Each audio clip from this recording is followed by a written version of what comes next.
이 세상에서 나 자신을 끌어안아 줄 수 있는 유일한 사람은 누구죠? 나예요. 여러분들 인생 살면서 몸 아프고 힘들었잖아요. 애 낳을 때도 얼마나 힘들었어요. 애 낳을 때 남편이 알아요? 자식이 알아요? 누구만 알아? 나만 알아. 몸이 너무 아플 때 내 아픈 거하고 똑같이 남편이 내 마음에 맞춰서 돌봐주기 쉽지 않아요. 그러니까 누가 나한테 잘해줘야 돼? 내가 나한테 잘해줘야 돼. 내가 빛이 나야지 남도 나를 좋아하는 거예요. 내가 구질구질하면은 남이 나를 좋아할 것 같아요? 안 좋아할 것 같아요? 네, 그래서 저는 이렇게 강의 올 때, 오늘 같은 경우 뭐 1,500명도 넘는 이것도 명동 대성당에 강의할 때 꼭 올라오기 전에 거울을 봐요. 머리는 잘 정리됐는지. 그리고 제일 중요한 거는 바지에 자꾸는 올라갔는지. 네, 이거 제일 중요하게 여겨요. 만약에 내가 바지에 자꾸가 내려가잖아요? 그럼 여러분들은 눈은 여기 와 있고 생각은 딴 데가 있는 거예요. 딴 데. 저 신부님 저거 바지에 자꾸 내려갔는데 내가 아무리 좋은 얘기를 해도 여러분들 귀에 들어가지 않아요. 무슨 얘기냐면 남 앞에 나설 때 나 자신을 점검하는 일은 참으로 중요한 일이에요. 한 2주 전에 저한테 무슨 일이 있었느냐면 어떤 자매님이 평창이 굉장히 춥거든요. 기본적으로 영하 10도에서 15도가 내려가요. 산속이니까.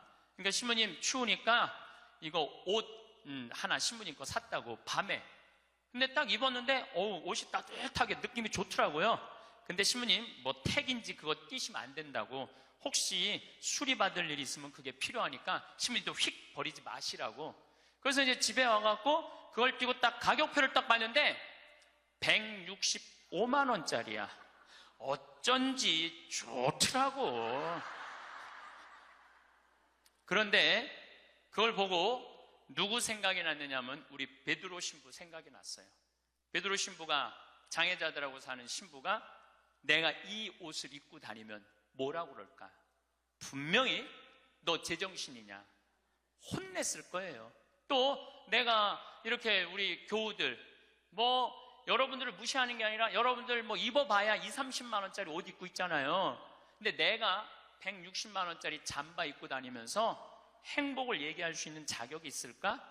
그래서 다음날 그 옷을 그분한테 돌려줬어요. 내가 고민을 어마어마하게 했어요. 예. 근데 돌려주면서 이런 말을 했어요. 내 영혼을 죽이려면은 이런 옷을 자꾸 갖다 줘라. 근데 정말로 나를 사랑한다면 나는 10만 원, 20만 원짜리면 족하다. 왜 그렇게 비싼 옷을 나한테 선물을 하느냐. 근데 아마 나에게 그 베드로 신부가 없었으면 눈 감고 입고 다녔을지도 몰라요. 우리 생태마을에 노인대학이 많이 오거든요. 그리고 우리 이제 항아리가 거의 1,000개 정도 돼요. 항아리가 1,000개 정도 되는데 항아리는 열어보면 안 돼요. 그러니까 이제 노인 할머니 한 분이, 내가 들은 얘기야. 할머니 한 분이 와갖고 그 문을 이렇게 걸어두거든요. 근데 문을 열고 들어가더래. 그 항아리 있는 대로. 그래서 봉사자가 할머니 거기 들어가시면 안 돼요. 들은 척도 안 하고 들어가더래. 거기를. 그러더니 이제 항아리를 하나하나 보더래. 그래서 할머니 그 항아리 열어보면 안 돼. 들은 척도 안 하고 항아리를 고무밴드를 벗기더래. 할머니 그 찍어 먹으면 안 돼요. 들은 척도 안 하고 찍어. 그 항아리 하나 200만 원인데 300만 원인데 그거 하나 저기 막 거기에 구데기 생기면 누가 책임질 건데. 예. 그래서 우리가 나이를 먹어가면 먹어갈수록 상식이 가득 차야 돼요. 나이가 먹을수록 어린아이가 돼가는 경우가 참 많아요. 김창린 필립보 신부님이 나하고 궁합이 제일 잘 맞았던 신부님이에요. 근데 이 신부님은 내가 신학생 때 별명이 호랭이 신부님이에요. 호랭이 신부님. 호랭이 신부님인데 얼마나 무서웠느냐 하면은 미사 딱 시작, 문 딱 잠궜어요. 미사 시작하면은. 그리고 미사 때 움직이잖아요? 그 자리에서 쫓아냈어요. 나가라고. 미사 때 움직이면은 조금도 떠드는 걸 못 보셨어요. 조금만. 만약에 애가 뛰어다닌다, 그럼 애 3살, 4살도 욕을 바가지로 얻어먹어, 욕을. 그리고 그 엄마는 말할 것도 없고. 하면은 내가 그 신부님 철산성당 보좌 신부로 있을 때인데, 미사라는데 꼬마가 저 앞에서부터 오는 거야. 모든 교우들이 얼음이 됐어요. 혼날 거 이제 시작이 되니까. 근데 신부님 딱 미사다 멈춘 거예요. 얘는 아무것도 모르고 막 3살, 4살짜리가 오는 거야. 근데 딱 신부님이 입이 참 북한 분이라 거치세요. 이 애새끼 엄마 누구냐고. 나오라고. 이 거룩한 미사에 이렇게 애새끼를 막 놔두고, 이 엄마 나오라고. 근데 진짜 중요한 거는 그 엄마가 끝까지 안 나왔다는 거야. 너무 무서우니까 못 나온 거야. 그래서 누가 데리고 나갔느냐면 미사 봉사자가 데리고 나간 거예요. 그래서 그 엄마 1년 동안 뭐라고 그랬냐면 저거 엄마이길 포기한 인간이라고. 저게 엄마냐고. 네, 참예수님. 네, 반갑습니다. 네. 성호 긋고 시작하도록 하겠습니다. 성부와 성자와 성령의 이름으로. 저희들이 지금 자신 껴안기라는 주제로 강의를 하고 있습니다. 여러분들도 오늘 나오실 때 거울 한번 보셨어요? 안 보셨어요? 명동 성당에 오는 건데. 그렇죠? 제가 한 2년 전에 딱 나를 맞이하는 분을 보면서 어느 천주교가 아닌 일반 기관에 강의를 갔어요. 근데 거기는 저를 초청하고 싶어서 2년 동안 섭외를 하다가 내가 2년 만에 시간이 돼서 그 기관에 갔어요. 갔는데 정말로 나를 정말로 애타게 기다렸구나. 한눈에 알아보겠더라고요. 왜 한눈에 딱 알아봤느냐 하면은 얼굴에 화장을 어마어마하게 했어. 얼굴에 이 마스카라를 얼마나 말아 올렸는지 눈이 막 뒤집어지려고 그래. 네, 눈이 볼에 얼마나 예쁜 색깔을 칠했는지. 근데 이분이 루즈도 굉장히 짙게 발랐어요. 루즈도. 그런데 루즈를 굉장히 두껍게 발랐는데 바빴는지 루즈가 입술에서 선에서 벗어나갖고 살짝 올라왔어. 2시간이었는데 1시 반에 거기 가서 커피를 30분 동안 마시는데 30분 동안 무슨 얘기를 했는지 하나도 기억이 안 나요. 뭐만 기억에 남냐면 이것만 기억에 남네요. 이것만. 루즈 올라간 것만 기억에 나는 거예요. 2년이 지난 지금도 그분을 생각하면 아무 생각이 안 나. 뭐만 생각나냐면 이것만 생각이 나. 이것만. 그분이 굉장히 그날은 그 지역 기관장들 초청 강의 날이었어요. 그렇게 중요한 날에 나설 때 화장을 하고 난 다음에 거울을 한 번만 점검을 했다면 나한테 이 느낌을 주지 않았을 텐데. 근데 더 슬픈 건 뭐였느냐 하면 그 사무실에 직원이 8명이 있었어요. 8명이 있었는데 아침부터 그걸 봤을 거예요. 근데 아무도 얘기해 주지 않은 거예요. 선생님, 지금 루즈가 선에 벗어났어요. 입술에서. 그러니까 화장실에 가서 화장 좀 고치세요 라고 말을 해줬다면 이분은 그 창피를 당하지 않았을 거예요. 우리는 인생을 살아가면서 내가 내 자신을 점검하는 일도 중요하지만 내가 나를 점검할 수 없다면 누가 나를 점검해 줘야 되냐면 친구가 나를 점검해 줘야 돼요. 그래서 여러분들 인생에는요 친구가 참으로 중요해요. 친구, 나를 점검해 줄 수 있는 친구. 내가 지금 제대로 살고 있나? 제대로 살고 있지 않는가? 옆에서 혼내주고 충고해줄 친구가 필요하다는 거예요. 저는 신부로 살면서 좋은 신부들이 많죠. 네, 멘토가 3명이 있어요. 첫 번째 멘토 신부는 나보다 3살 나이가 많은 신부예요. 이분은 우리 수원 교구에 사회복지를 꽤 오래 하신 분이에요. 항상 장애자들하고 사시는 분이에요. 근데 이분하고 얘기를 하면은 굉장히 영성적이에요. 정말로 신비가들, 영성가들 이야기를 이렇게 해줄 때 이 신부님을 만나서 하룻밤 자면서 얘기를 하면은 하루 피정하는 기분이에요. 근데 하루는 평창 우리 생태마을에 하룻밤 저하고 이야기를 나누려고 오셨어요. 근데 갑자기 내 옷장을 딱 열어보시더니 제가 강의를 많이 하니까 양복이 많잖아요. 또 내가 한 번은 이렇게 양복이 이렇게 긴 거 이렇게 입고 방송에 나갔더니 할머니들이 신부님 저 긴 양복 입는다고 양복을 맞춰서 보내준 양복도 많아. 평창까지. 그러니까 양복이 한 10몇 벌이 있었어요. 근데 그 신부님이 이런 이야기를 저한테 하시더라고요. 황 신부, 아무리 강의하는 신부지만 양복이 너무 많은 거 아니야? 예수님은 한 벌만 입고 다니라고 그랬는데, 근데 실질적으로 그분은 양복이 2벌밖에 없으세요. 내가 그때 얼마나 창피했는지 몰랐어요. 얼마나 내 자신이 부끄러웠는지 몰라요. 그래서 그 양복 다 정리해갖고 여기 주고 저기 주고 양복을 줄였어요. 그러니까 무슨 얘기냐면은 나를 혼내줄 수 있는 신부가 중요한 거예요. 한 2주 전에 저한테 무슨 일이 있었느냐면 어떤 자매님이 평창이 굉장히 춥거든요. 기본적으로 영하 10도에서 15도가 내려가요. 산속이니까. 그러니까 신부님 추우니까 이거 옷 하나 신부님 거 샀다고 밤에. 근데 딱 입었는데 옷이 따뜻하게 느낌이 좋더라고요. 근데 신부님 뭐 택인지 그거 띄시면 안 된다고, 혹시 수리받을 일이 있으면 그게 필요하니까 신부님도 휙 버리지 마시라고. 그래서 이제 집에 와갖고 그걸 띄고 딱 가격표를 딱 봤는데 165만 원짜리야. 어쩐지 좋더라고. 그런데 그걸 보고 누구 생각이 났느냐면 우리 베드로 신부 생각이 났어요. 베드로 신부가, 장애자들하고 사는 신부가 내가 이 옷을 입고 다니면 뭐라고 그럴까? 분명히 너 제정신이냐? 혼냈을 거예요. 또 내가 이렇게 우리 교우들 여러분들을 무시하는 게 아니라 여러분들 입어봐야 20, 30만 원짜리 옷 입고 있잖아요. 근데 내가 160만 원짜리 잠바 입고 다니면서 행복을 얘기할 수 있는 자격이 있을까? 그래서 다음날 그 옷을 그분한테 돌려줬어요. 내가 고민을 어마어마하게 했어요. 근데 돌려주면서 이런 말을 했어요. 내 영혼을 죽이려면은 이런 옷을 자꾸 갖다 줘라.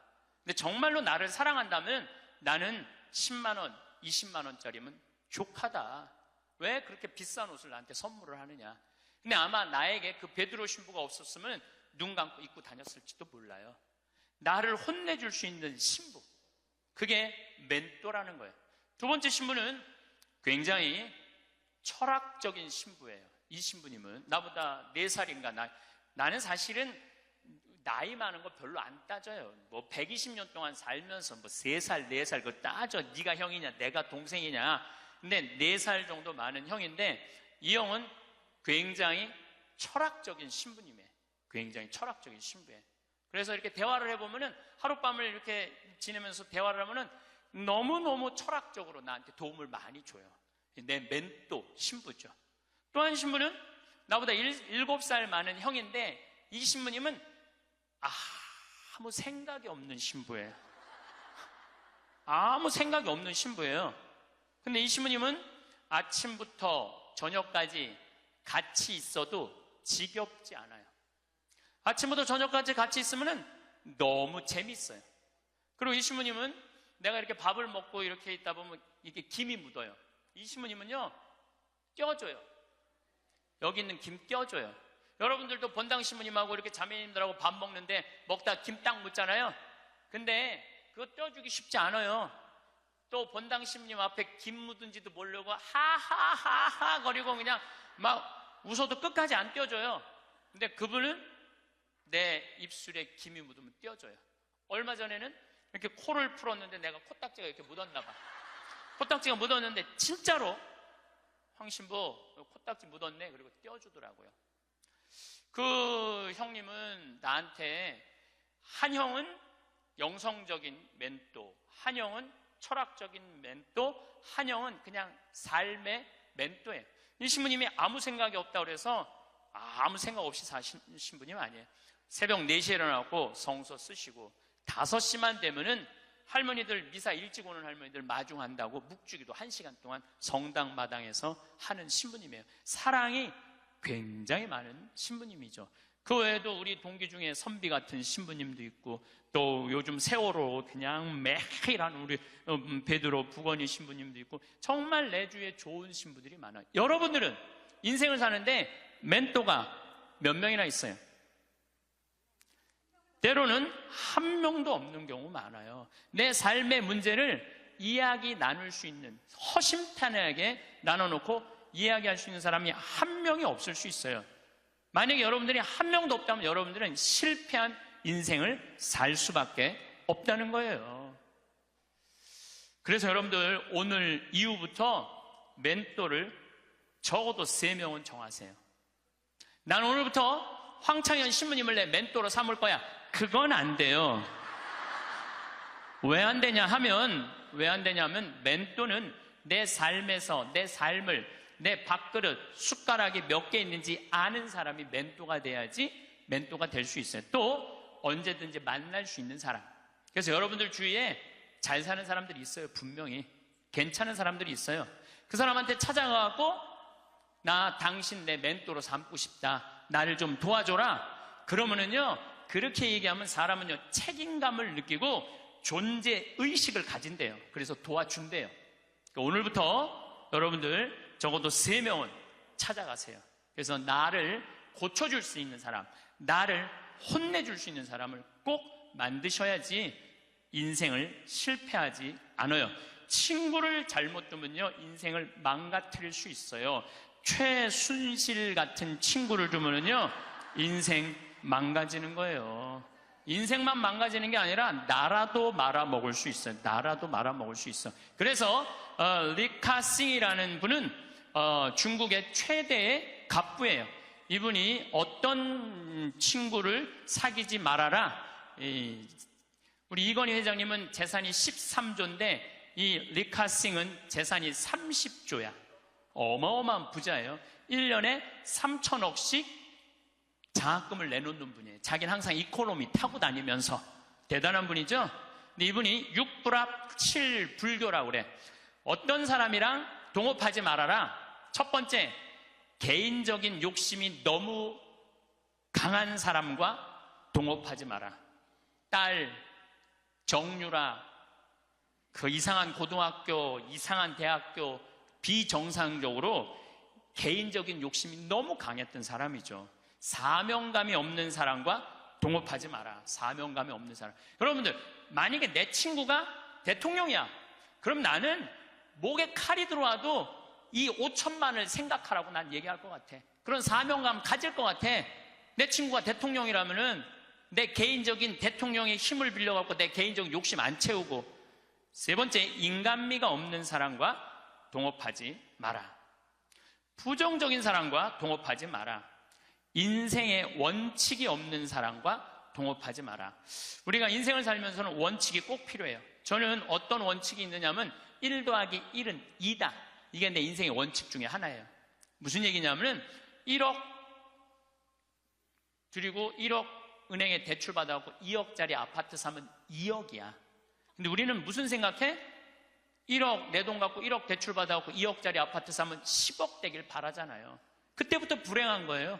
그래서 나는 1 더하기 1은 10이 아니라 1 더하기 1은 2야. 욕심 부리지 말라는 거예요.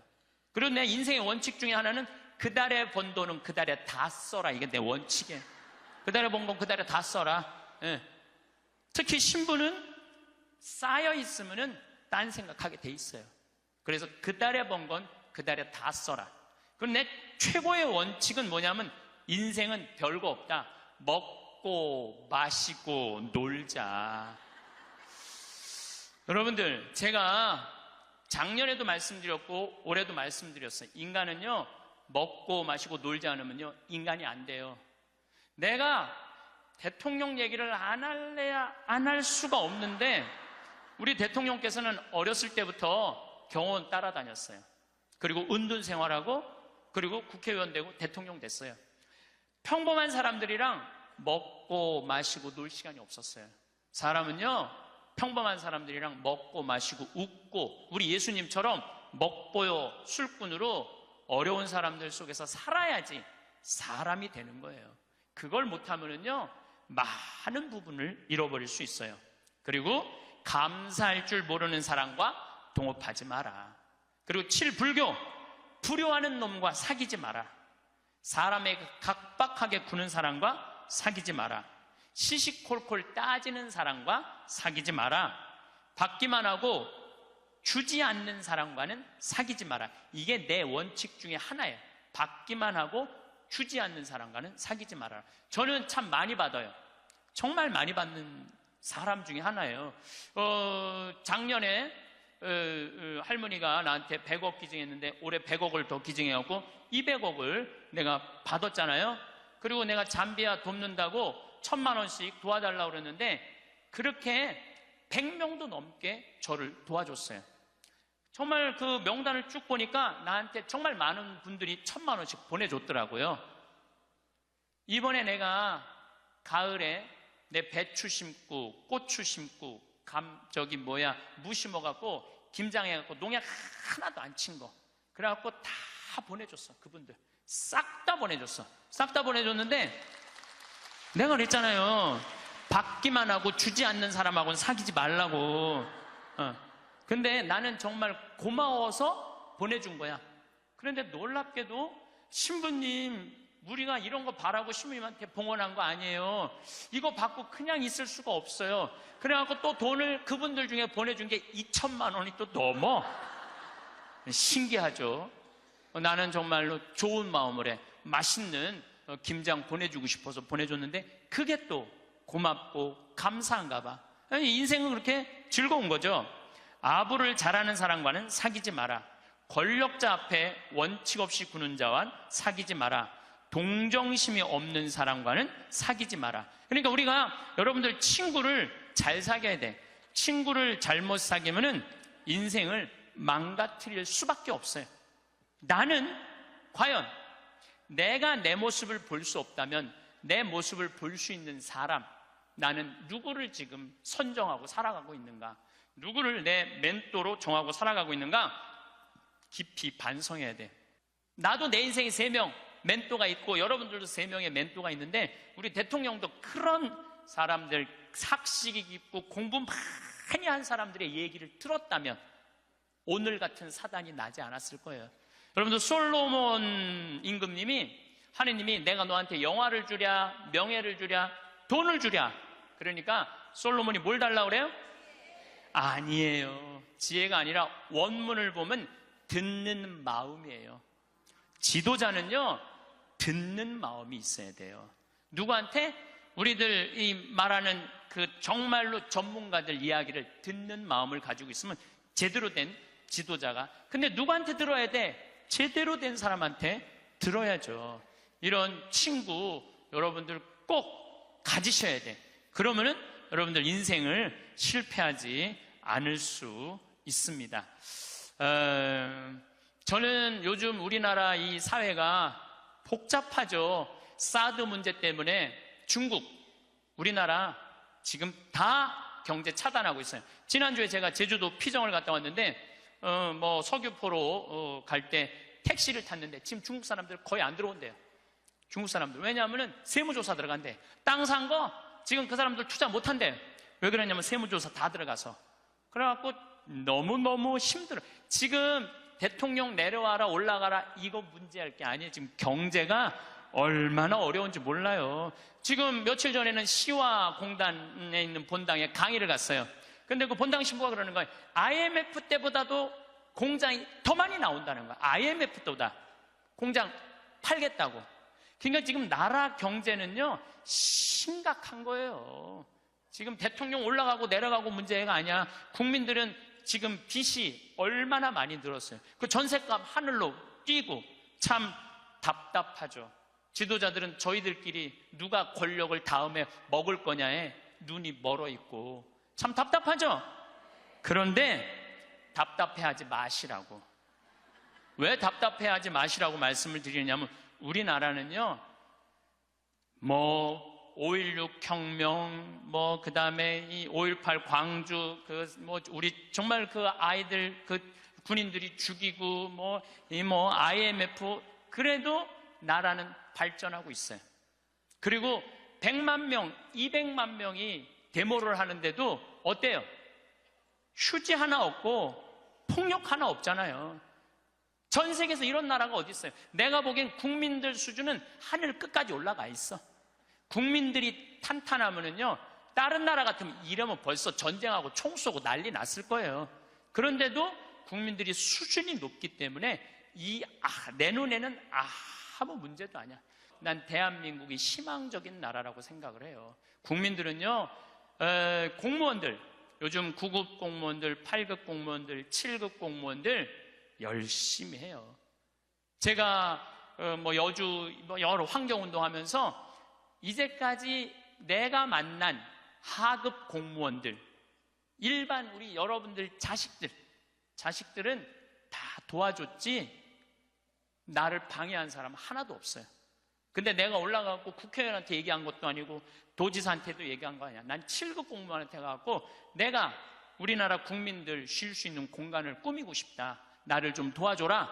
그랬더니요, 그 여주에 있는 그 7급 또 과장급들이 평창까지 와서 다 보더니 자기네들끼리 모여서 정말로 우리 이런 거 도와주자 합의를 해갖고 다 도와주는데 기가 막히더라고요. 이번에 우리나라가 그런 거에 대한 혁신을 이루는 좋은 기회가 됐으면 저는 좋겠다는 생각을 합니다. 어쨌든 다시 자신 껴안기로 돌아가서 소크라테스는 뭐라고 그랬죠? 너 자신을 알라고 그랬죠? 덴마크에 그 유명한, 갑자기 이름이 생각이 안 나는데 동화 작가가 벌거숭이 임금 안데르슨, 똑똑하시네. 덴마크의 안데르슨이라는 동화 작가가 있는데 벌거벗은 임금님 얘기를 해요. 벌거벗은 임금님, 이 임금님은 평상시에 뭐를 좋아하셨느냐면 옷을 입고 자랑하는 걸 참 좋아하셨어. 옷을 입고. 근데 그 사기꾼 둘이서 임금님을 찾아가요. 임금님, 내가 기가 막힌 턴을 짤 줄 안다고. 기가 막힌 천을. 근데 이 천은 바보 눈에는 안 보인다고. 바보 눈에는 안 보인다고. 그래갖고 그럼 한번 짜봐라. 그래갖고 이제 돈을 받았어요. 근데 이제 이 사기꾼이 이제 배틀에다가 옷을 짜는데 임금이 가보니까 안 보여. 근데 분명히 뭐라고 그랬어? 바보 눈에는 안 보인다. 막 짜면서 임금님 이 천이 멋있지 않느냐고. 그러니까 임금이 뭐라고 그래? 멋있다고. 멋있다고. 예. 신하들을 데리고 와갖고 신하들도 보여주라고. 이제 신하들이 와서 보니까 임금님이 멋있다고 그러니까 바보 눈에는 안 보인다니까 신하들도 뭐라고 그래? 멋있다고 그래. 그래서 이제 한 일주일이 지나고 나서 임금님 옷 다 됐다고 입어보라고. 그럼 뭐가 보여야지 입지. 손 드시라고 그러니까 손 딱 들고 지금 들어갔다고. 잘 어울린다. 이쪽 손 드느라고.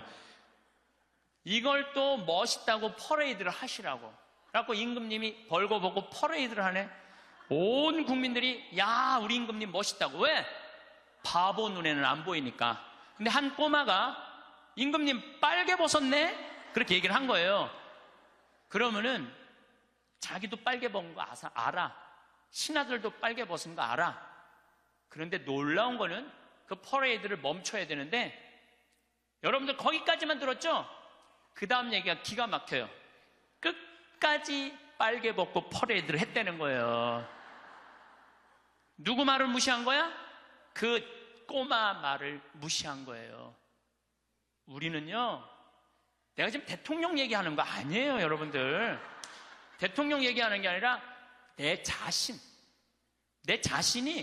빨개 벗고 있는데 나 자신이 누군지 모르고 살아가는 사람들 너무 많아요. 나 자신이 누군지 모르는 사람, 자신의 단점이 뭔지 모르고, 자기의 추한 모습이 뭔지 모르고 살아가는 사람 많아요. 반대로 뒤집어서 어떤 것도 있느냐 하면, 뒤집어서 어떤 게 있느냐 하면은 내 안에 들어있는 보물을 발견하지 못하고 살아가는 사람도 많아요. 여러분들 안에는 보물이 꽉 차 있어요. 여러분들 안에는. 그런데 나 같은 게 나는 지극히 평범한 인간이고 능력 없는 인간인데, 그리고 묻어버리고 그냥 죽어버리는 사람들도 많다는 거예요. 그래서 우리 인간은 인생을 살아가는데 아주 중요한 작업 중에 하나가 자기 자신을 아는 일이에요. 내가 가장 무서운 말 중에 하나가 그거예요. 딱 보면 알아. 뭘 딱 보면 알아요. 여러분들 딱 보면 알았어? 우리가 얼마나 잘못 판단하고 사는지 몰라요. 예수님은 뭐라 그러셨어요? 예수님은 이렇게 말씀하십니다. 마태복음 7장에 보면 남의 눈에 있는 티끌끈을 생각하지 말고 네 눈에 있는 들보 꺼내라고. 누구를 들여다보라는 거야? 자신을 들여다보라는 거예요. 그래서 내 자신이 누구냐? 이거 꼭 물어보셔야 돼요. 내 자신이 누구냐? Who am I? 내가 정말로 영어 오래간만에 한번 쓰는데 Who am I? 나는 누구이냐? 저는 천주교 신부예요. 그렇잖아요. 난 천주교 신부예요. 천주교 신부고, 과연 내가 교우들한테 뭐를 전해주는 사람이냐? 하늘나라의 기쁜 소식, 군 뉴스를 전해주는 사람이에요. 그러니까 나는 어떻게 살아야 돼? 내가 하늘나라의 복음, 기쁨을 알아. 그러니까 나를 통해서 교우들은 뭐를 느껴야 돼? 기쁨을 느껴야 돼. 근데 내가 맨날 인상 쓰고 나는 너무 사는 게 힘들어, 사는 게 지겨워 죽겠어, 이놈의 사제복 너무 무거워, 이러면 여러분들 나를 보고 기쁨을 느끼겠어요? 못 느끼죠. 하느님으로부터 오는 기쁨을 나는 교우들한테 전해줘야 돼. 또 요한 1서의 말씀처럼 사랑, 하느님의 사랑, 우리가 하느님을 사랑하는 게 아니라 하느님이 우리를 사랑하는 거를 나는 교우들한테 알려줘야 돼. 왜? 나는 사제니까. 나는 사제니까 내가 누구냐를 물어봤을 때 교우들은 날 통해서 위로를 받아야 돼요. 누가 전해주는 위로? 예수님이 전해주는 위로를 받아야 돼. 기쁨을 받아야 돼. 요즘은 이제 4년 전부터 제가 잠비아를 이렇게 다니고 있는데 전 참 행복해요. 왜 행복했냐면 한국은 뭐라고 해도 먹고 살만한 나라예요. 지금 뭐 어쩌고 저쩌고 해도 경제 세계 12위야. 국민소득 28,000달러야. 여러분들 지금 옷 입고 있는 거 보면은 다 기가 막힌 거 입고 앉아 있어요 지금. 네. 한국은 문제 없어요. 근데 잠비아를 다녀보니까 대부분 다 맨발로 다녀요. 대부분 다 맨발로 다녀.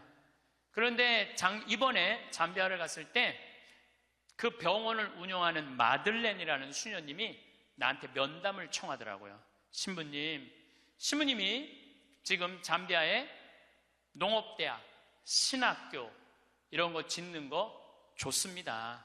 그런데 잠비아에는 어떤 아이들이 많으냐면 에이즈 걸린 아이들이 많다는 거예요. 에이즈가 걸린 아이들.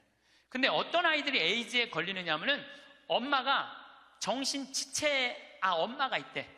정신지체아 엄마가 있으면 동네에서 이놈도 건드리고 저놈도 건드리는 거야. 이놈도 건드리고 저놈도 건드리니까 그러니까 이놈도 건드리고 저놈도 건드리니까 에이즈가 걸리는 거죠. 에이즈가 걸려서 애가 생기면은 얘도 대부분이 에이즈에 걸려서 나온다는 거예요. 근데 정신이 좀 모자라는 엄마니까 아무도 안 돌본다는 거예요. 그러면 이 여자도 버림받고 아이도 버림받아갖고 가장 기본적인 생활도 못하는 아이들이 참 많다는 거예요. 수녀님이 눈물을 흘리면서 신부님, 우리들 에이즈 어린아이들 집 져주면 안 되겠느냐고. 30명 정도 되는 아이들 머무를 수 있는 집을 줘달라는 거예요. 근데 제가 한 대 머리를 맞았어요.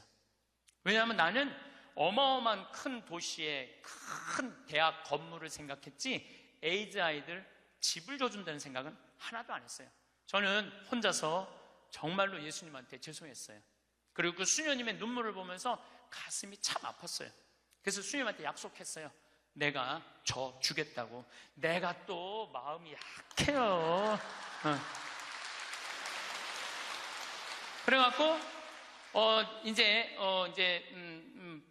담도 다 치고 이제 바닥 공구리도 다 치고 이제 올라가기 시작을 했어요. 그 사진이 오는데 기분이 너무너무 좋더라고요. 그러니까 내가 누구냐라는 질문을 하기 시작하니까 내가 어떻게 살아야 되는 답이 나오는 거야. 내가 누구냐? 작년에도 내가 요맘때 여러분들한테 이런 말씀을 드렸어요. 간호대학 짓는데 30명만 나를 1,000만 원씩 도와주면은 내가 간호대학을 짓겠다고. 근데 놀랍게도 3달 만에 30명이 돈을 보내줬어요. 1,000만 원씩. 근데 그 할머니들 중에 신부님 내가 평생 모은 돈입니다. 신부님 내가 자판에서 신발 팔은 돈입니다. 내가 이렇게 모은 돈입니다. 신부님 나도 인생을 살면서 한 번은 좋은 일을 하고 싶습니다. 성당 신축금도 1,000만 원 해봤던 적이 없어요. 저는 많이 해봐야 50만 원, 100만 원인데 신부님이 잠비아에 간호대학 짓는다니까 할게요. 그래갖고 정말로 30명이 해갖고 간호대학 다 져놨어요. 저는 중학교 1학년 때 세례를 받았어요. 그러면은 세례 받기 전에 저는 어땠느냐? 저는 초등학교 때 그 흔한 반장, 부반장 해봤던 적이 없어요. 우리는 초등학교 때 한 반에 70명이었기 때문에 줄반장도 굉장히 중요한 자리였어요.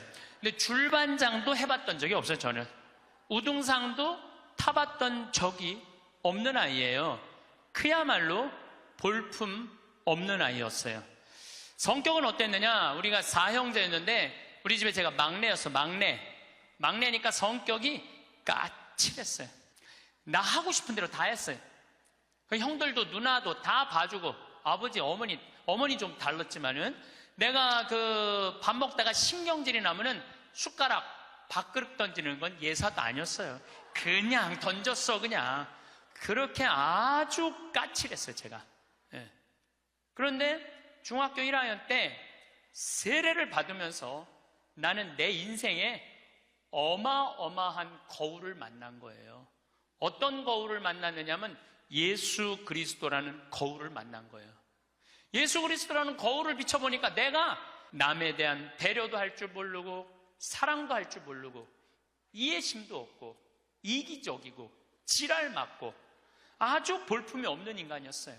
그러면서 자꾸 나 자신을 들여다보기 시작했어요. 정말로 부끄럽더라고요.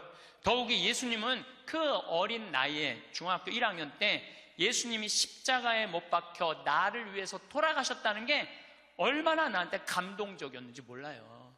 감동적이지 않아요, 여러분들? 남도 아니고 나를 사랑하기 때문에 저 고통을 겪으신 예수님. 그런데 도대체 나는 뭐하고 살았느냐? 나 하고 싶은 대로 신경질 부리는 대로 다 부리고 집안 식구한테 땡깡 필 거 다 피고 남 함부로 판단하고 정말로 나 자신이 볼품이 없더라고요. 그래서 저는 저를 계속 들여다보기 시작했죠. 예수 그리스도라는 거울에. 그러면서 저는 15살에 사제가 되기로 결심을 해요. 내 인생에 너무 많은 영향을 미친 주님의 제자가 돼야 되겠다. 그래서 15살에 뜻을 세운 거죠. 공부하겠다는, 사제가 되겠다는. 지우학한 거예요. 공자님 말씀대로 15세이 지우학한 거예요. 뜻을 세운 거야. 내가 사제가 되겠다고 뜻을 세우고 나니까 내 인생에 대해서 고뇌하게 되더라고. 고뇌.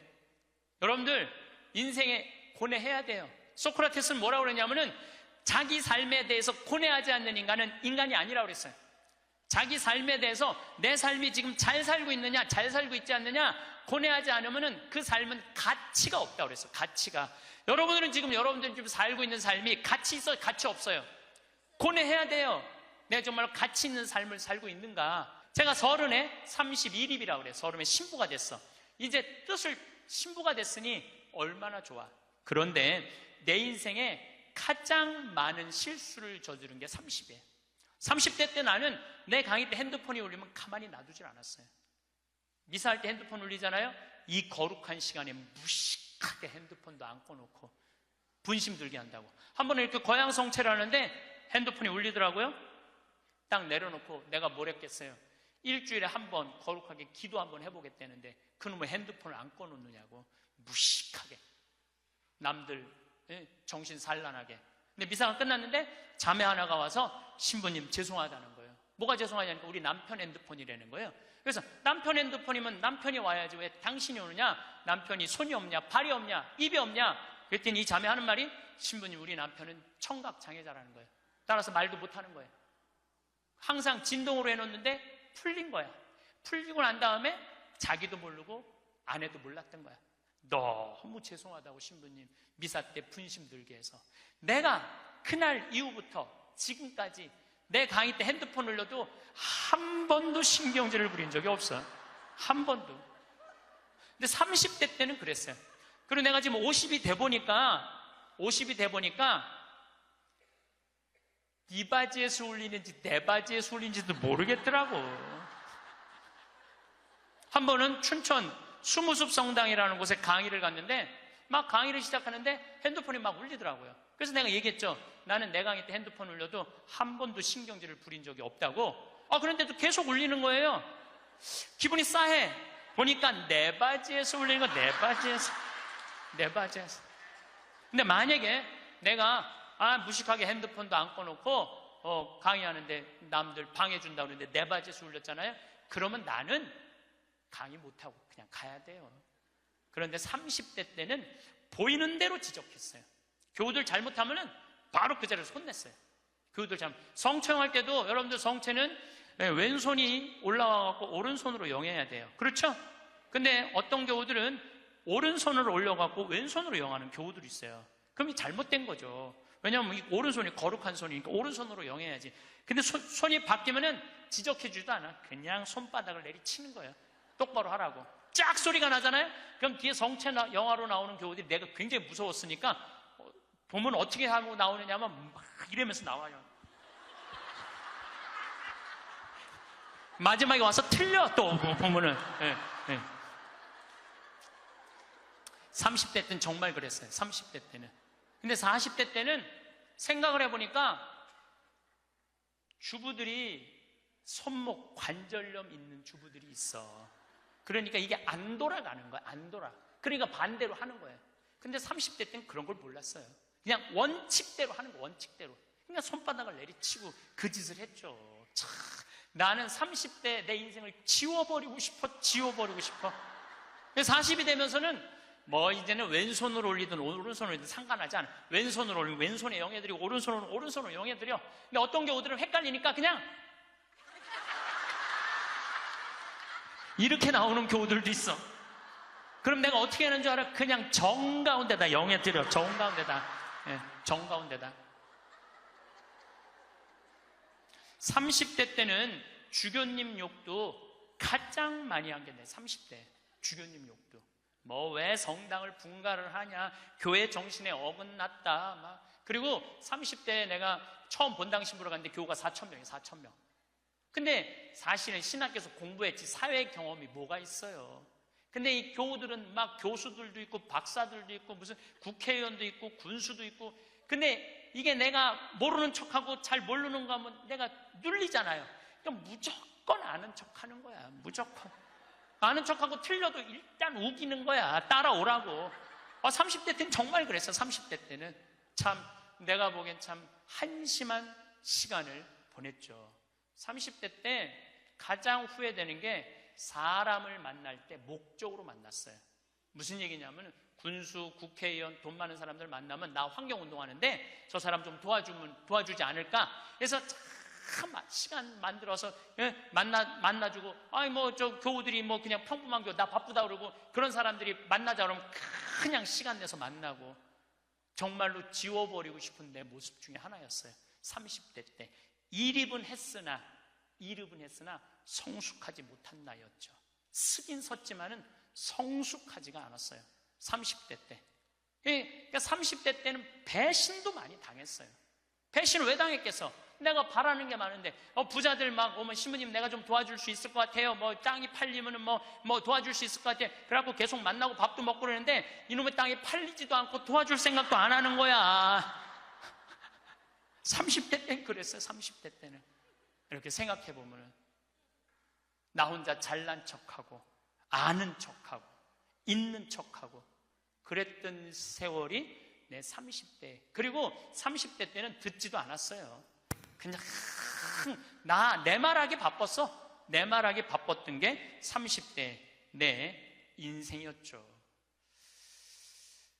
30대는 무슨 일을 많이 할까? 일에 매달렸어요. 그래서 저는요 30대 때 일 많이 했어요. 빈병 모으기 운동을 했는데 한 달에 20만 병씩 모았어요. 20만 병씩. 그냥 막 일에 매달렸어, 일에. 그리고 무슨 폐식용유 모아갖고 하면 막 경기도에 있는 아파트에 그냥 폐식용유 설치하고 막 트럭 5대 막 4대 해갖고 일에 매달렸어, 일에. 그러니까 30대 때 내가 보니까 미쳐서 산 것 같아, 미쳐서. 근데 지금 생각해보니까 지금은요 일에 안 매달려요. 일을 많이 하는 건 아무 의미가 없더라고요. 때가 되면 다 두고 떠날 거야. 일에 매달리면 행복하지 않아. 뭐가 행복하냐면 그냥 행복하면 돼. 오늘 행복하면 돼, 오늘. 그럼 일은 중요한 게 아니야. 오늘 행복해갖고 일이 되면 좋은 거고 안 되면 말고. 근데 30대 때는 일 때문에 오늘의 행복을 내가 포기한 시기가 30대예요. 40이 되면서 내가 불혹의 나이가 돼. 40이 불혹이라고 그래요. 불혹. 이 불혹이라는 게 무슨 뜻이냐면 유혹이 없는 나이야. 흔들림이 없는 나이야. 의심이 없는 나이야. 40이 딱 되고 보니까 주교님들이 이해가 되더라고요.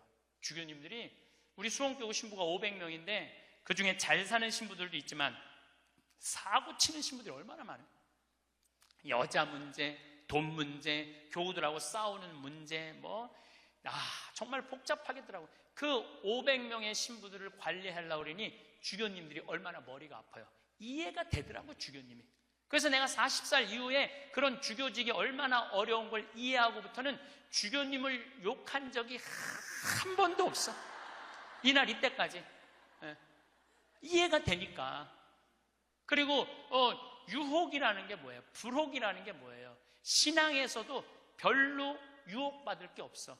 하느님에 대한 확신, 하느님이 이 세상에 오셨고 예수님 부활한 거에 대한 확신, 그리고 하늘나라 올라가셔서 우리 인생에 관여하고 있는 거에 대한 확신. 요즘 예수님 부활에 대한 확신이 왜 더 드느냐면은, 여러분들 예수님이 십자가에 못 박히기 전에 매질 당했다고 그래요. 채찍질. 그게 가죽으로 끝에 양뼈 조각, 쇠 조각이 있어요. 한 대 때리면은요 이 등에 살점이 다 묻어나고 뼈 조각이 다 드러나. 한 대 맞으면. 그래서 40대 이상 맞으면 죽는다고 그래요. 근데 예수님이 그 40대 39대를 맞았다는 거야. 그러니까 예수님 십자가에 올라가기 전 이미 이 피가 너무 많이 흘러갖고 등에 살점이라는 게 거의 없는 상태야. 그리고 십자가에 매달렸을 때 손바닥에 못 안 박아요. 손목에 박지. 왜냐하면 떨어지니까. 이건 찢어져서 금방 떨어지거든. 손목에 박으면 온갖 신경, 동맥, 정맥 다 지나가는 거야. 이 뼈가 양쪽에. 그리고 그 숨 쉬고 이러는 게 너무너무 힘들어갖고 숨이 막혀 죽는 거거든요. 근데 3일 만에 부활했잖아요. 3일 만에 부활을 했다고 3일 있다가 이제 계속 마리아 막달레나한테도 나타나고 베드로하고 요한한테도 나타나고 막 그러잖아요. 내가 보기에는 그 정도 맞았으면 3일 후에 부활하고 난 다음에 1년은 누워 있어야 돼. 그렇지 않아요? 1년은 내가 보기엔 누워 어딜 돌아다녀. 근데 막 갈릴레아도 갔다가 막 여기도 갔다가 무슨 엠마오도 막 그러잖아요. 확실히 우리가 생각하는 거와 다른 모습으로 부활하신 거예요. 우리가 생각하는 거 완전히 다른 모습으로 부활하셔서 제자들한테 11번 나타나시거든요. 그러니까 나는 그런 미혹되는 게 없는 나이가 40이 돼서 참 좋더라고요.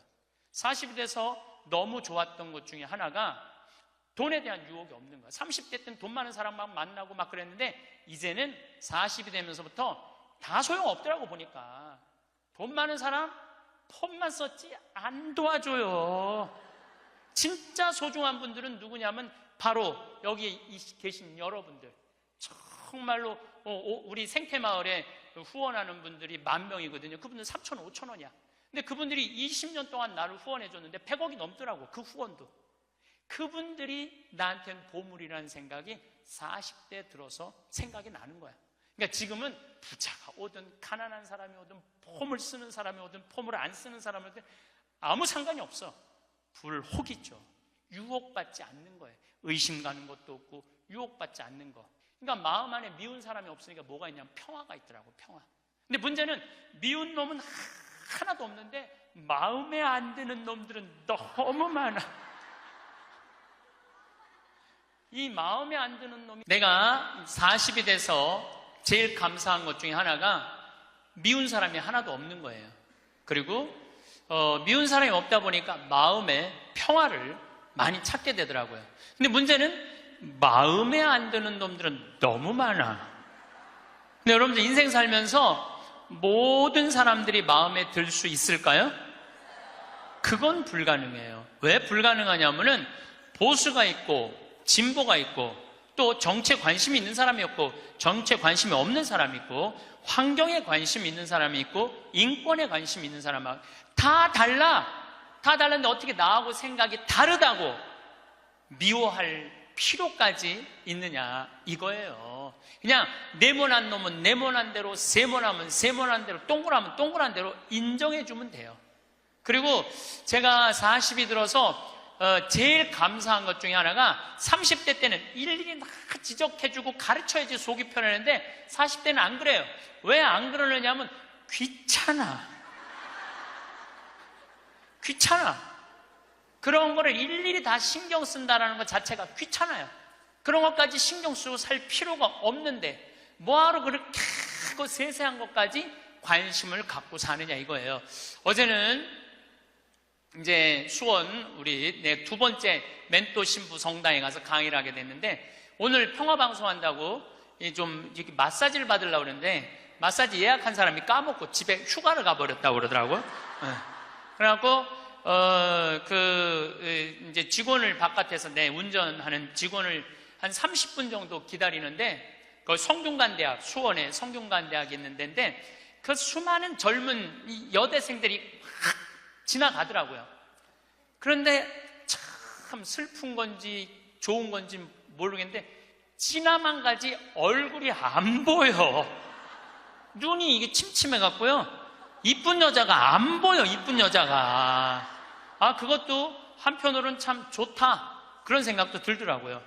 근데 이제 30분을 내가 길에서 기다리다가 직원이 뭐 때문에 잘못돼갖고 늦게 도착을 했는데 내가 딱 탔는데 우리 직원이 그러는 거예요. 지금 왜 신경질을 안 부리세요? 그러더라고요. 근데 부리고는 싶은데 기운이 없어. 신경질 부릴 기운이 없어. 그래서 나이를 먹는 게 좋은 면도 있구나. 사소한 것에 신경이 점점 멀어지는 참 좋은 것도 있구나 이런 생각이 들어요. 제가 늘 강의 때 말씀드리지만은 우리가 모든 사람 사랑하기 쉽지 않아요. 근데 문제는 동그란 사람들이야. 마음이 예쁜 사람들은 모든 사람 사랑하려고 그래요. 난 그 사람들이 제일 짜증나는 사람들이에요. 모두 사랑하려고 덤비는 사람들. 예수님은 모두 사랑하라고 그런 적이 없어요. 서로 사랑하라고 그랬죠. 근데 모두 사랑하라고 그랬어요. 여러분도 오늘 이후부터 서로 사랑하세요. 우리 인생에는 궁합이 맞는 사람이 있어요. 이거 아주 중요합니다. 나하고 궁합이 맞는 사람이 있어요. 저는 내 인생에 참 궁합 맞는 사람들이 많은 편인데 내 인생 가장 궁합 잘 맞았던 분은 2012년에 돌아가신 87세에 돌아가신 김창린 필립보 신부님이 나하고 궁합이 제일 잘 맞았던 신부님이에요. 이 신부님은 참 원칙적인 분이세요. 신앙에 애누리가 없는 분이에요. 그리고 내가 보좌 신부 때 이렇게 보면은 판공성사 이제 한참 하잖아요. 그럼 우리 그때는 신자가 14,000명이었어. 그러면은 고해성사를 주면은 신부님 고해 들어가면 혼이 나니까 신부님 고해 손 안 들어가는 거예요. 그 내 고해만 나가보면 막 신부님 없어. 그 신부님 기다리다가 딱 나와갖고 이리 와 소리를 질러요. 그럼 저 끝에 있는 사람들이 어쩔 수 없이 가. 신부님 고해서 들어가면 다시 이쪽에 와서 붙는 거야. 내 쪽에 와서. 그래서 내가 하루에 500명씩 성사를 준 적이 있어요. 하루에 500명씩. 그러니까 그렇게 성사를 많이 줘갖고 나중에는 어떤 보좌 신부 때 어떤 병이 걸렸는지 하도 이걸 많이 하다가 이제 한 번은 문을 열고 고해를 듣는데 대답이 없는 거야. 그래서 왜 고해를 안 하냐고 눈을 떠봤더니 내 침대에서 옆에 창문을 열고 이러고 있더라고요. 창문을 열고. 그렇게 무서운 신부님이었는데 참 편안했어요. 그리고 신부님 내가 평창의 성 필립보 신부님 본명이 필립보예요. 김창림 필립보. 신부님 나 생태마을 꾸미고 싶다고. 네가 한다면 내가 도와줄게. 그래갖고 신부님이 30억 평생 북한에서 넘어가고 학비 고생을 많이 하고 신학생들 장학금 한다고 신부님 모아둔 거 30억을 내놓으신 거예요. 근데 신부님이 이제 은퇴를 하셨어요. 마지막 11년 동안 내가 모시고 살았어요. 근데 한 번도 서로 큰 소리 얼굴 붉힌 적이 없어요. 그렇게 무서운 신부님인데 한 번도 얼굴을 붉힌 적이 없어요. 신부님하고 뭐 에피소드가 너무 많은데, 신부님이 당신 성구가 서로 사랑하라야, 내 성구 액자 너한테 줬는데 어디 있느냐고 2년을 괴롭히더라고요. 2년을. 나는 그런 거 본 적 없다. 이놈 새끼, 내가 너한테 성구 줬는데 네가 내 걸 우습게 한다고 욕을 먹었는데, 나중에 알고 보니까 신부님 그 철산성당 사무실에 있었던 거야. 근데 내가 그것 때문에 황당한 게 아니야. 서로 사랑하라는 성구를 내가 찾아서 우리 지금 생태마을에 걸어놨는데 참 기가 막혀요. 서로 사랑하라 그러는데 이렇게 그 뒤에 배경 그림이 뭔지 아세요? 호랑이 2마리가 서로 끌어안고 있는 거야. 한번 생태마을에 오시면 한번 보세요. 하여튼 호랑이. 그런데도 신부님하고 마지막까지 정말로 아버지 아들같이 잘 지냈어요. 근데 이제 신부님이 2월 15일 날 입원하셨는데, 뭐 이제 한 3개월 보름 정도 했는데, 월요일 날 돌아가실 것 같아서 우리 주교님들 다 모이고 교구청 신부들 다 모여갖고 돌아가신다고 그러는데, 신부님이 안 돌아가시는 거야. 밤 12시가 돼도. 그러니까 뭐 주교님 뭐 황신부 있을 거지, 우리 각계 뭐 교구청의 신부들 우리 각계 다 가고, 나만 돌아가시는 언제 돌아가시나 보는데, 새벽 3시까지도 안 돌아가시네. 나는 다음날 강의 있는데 라고 신부님 하여튼 나 지금 바빠서 간다고 갔는데, 이틀 지났는데 느낌이 이상해. 그래서 부관장 신부한테, 야, 네가 나머지 다 해라. 나 아무래도 신부님 돌아가실 것 같다. 그래서 이제 수원 빈센트 병원에 왔어요. 딱 왔는데 신부님이 이틀 동안 혼수 상태에 계시더라고요. 그래서 내가 신부님 귀에다가 이렇게 말했어요. 신부님 이제 가셔라. 신부님 힘든데 신부님도 가셔야지. 신부님도 편안하고 나도 힘들어 죽겠다 왔다 갔다. 그랬는데 신부님이 눈을 딱 뜨는 거예요. 얼마나 놀랬는지 몰라요. 죽으라고 그러는데 눈 뜨니까 얼마나 내가 놀래. 그랬더니 그 신부님 모시는 자매가 그러더라고요. 부부가, 아유 저거 보라고, 이틀 동안 그렇게 많은 신부님들이, 그렇게 많은 그 은인들이, 지인들이 와서 신부님 눈 뜨라고 그래도 눈 한 번 안 뜨더니, 저 사랑하는 신부가 와서 신부님 이제 가시라고 그러니까 눈 뜨는 거 보라고.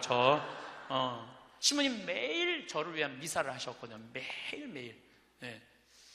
그래서 내가 이제 신부님한테 그랬죠. 신부님 평생에 내 바람막이 돼주시고 나 행복하게 해줘서 너무너무 감사하다고. 나는 사제 생활은 정말로 반은 신부님 때문에 행복하게 살았다고. 여기 이제 내가 그날 다 오라고 그랬거든요. 신부님 지인들 다 눈 한번 마주치라고. 신부님 다 마주치시더라고요. 그러더니 나하고 딱 눈을 마주치시면서 돌아가시더라고요. 그래서 신부님이 내 품에서 돌아가셨어. 그러니까 신부님은 나하고 궁합이 맞은 거죠. 그래서 난 그분하고 평생 참 행복하게 살았어요. 여러분들도 마찬가지예요. 여러분들하고 궁합이 맞는 사람이 있어. 근데 이 동그란 사람 얘기, 이제 뭐 내가 옛날에 화가 나십니까에도 말씀드렸지만, 동그란 사람들은 뭐가 있냐면 예수님 사랑하는 마음이 이쁘니까 남 상처 주는 걸 못해. 왜냐하면 예수님한테 미안하니까 남 상처 주는 걸 못하는 거야. 동그란 사람이 대림절 맞이하고 예수님 성탄 맞이하고 빠마를 탁 했는데 삐죽한 놈이 와서 한마디 해요. 빠마를 왜 그렇게 했어? 얼굴이 떡판 같잖아. 그러면 동그란 사람은요 가슴에서 피가 떨어져요. 안 그래도 얼굴 둥글럽적해갖고 스트레스 받는데 떡판이라고 그러면 얼마나 상처를 입어요. 그런데도 동그란 사람은 그 삐죽한 사람한테 싫은 소리 못해요. 기껏 햄대는 소리가, 그러게 이번에 하다가 보니까 이렇게 나왔네. 다음에 내가 잘할게. 뭘 잘못했다고 다음에 잘한대. 그리고 어디 가서 우느냐면 성당 가서 운다니까요. 여기 있는 분들 많아. 그런 분들, 동그란 분들 많아. 맨날 울면서 상처 입고. 그래서 동그란 사람들 보면 여기에 구멍이 뽕뽕뽕뽕 나 있는 사람 많아요. 보면은. 그래서 동그란 사람들이랑 상담을 해보면은요, 정말로 겉보기는 예쁜데 상처는 다 받은 사람 많아. 그러니까 동그란 사람은 삐죽한 놈 만나면 안 돼요. 삐죽한 놈은 누구 만나게 해주면 되냐면 별난 놈 만나게.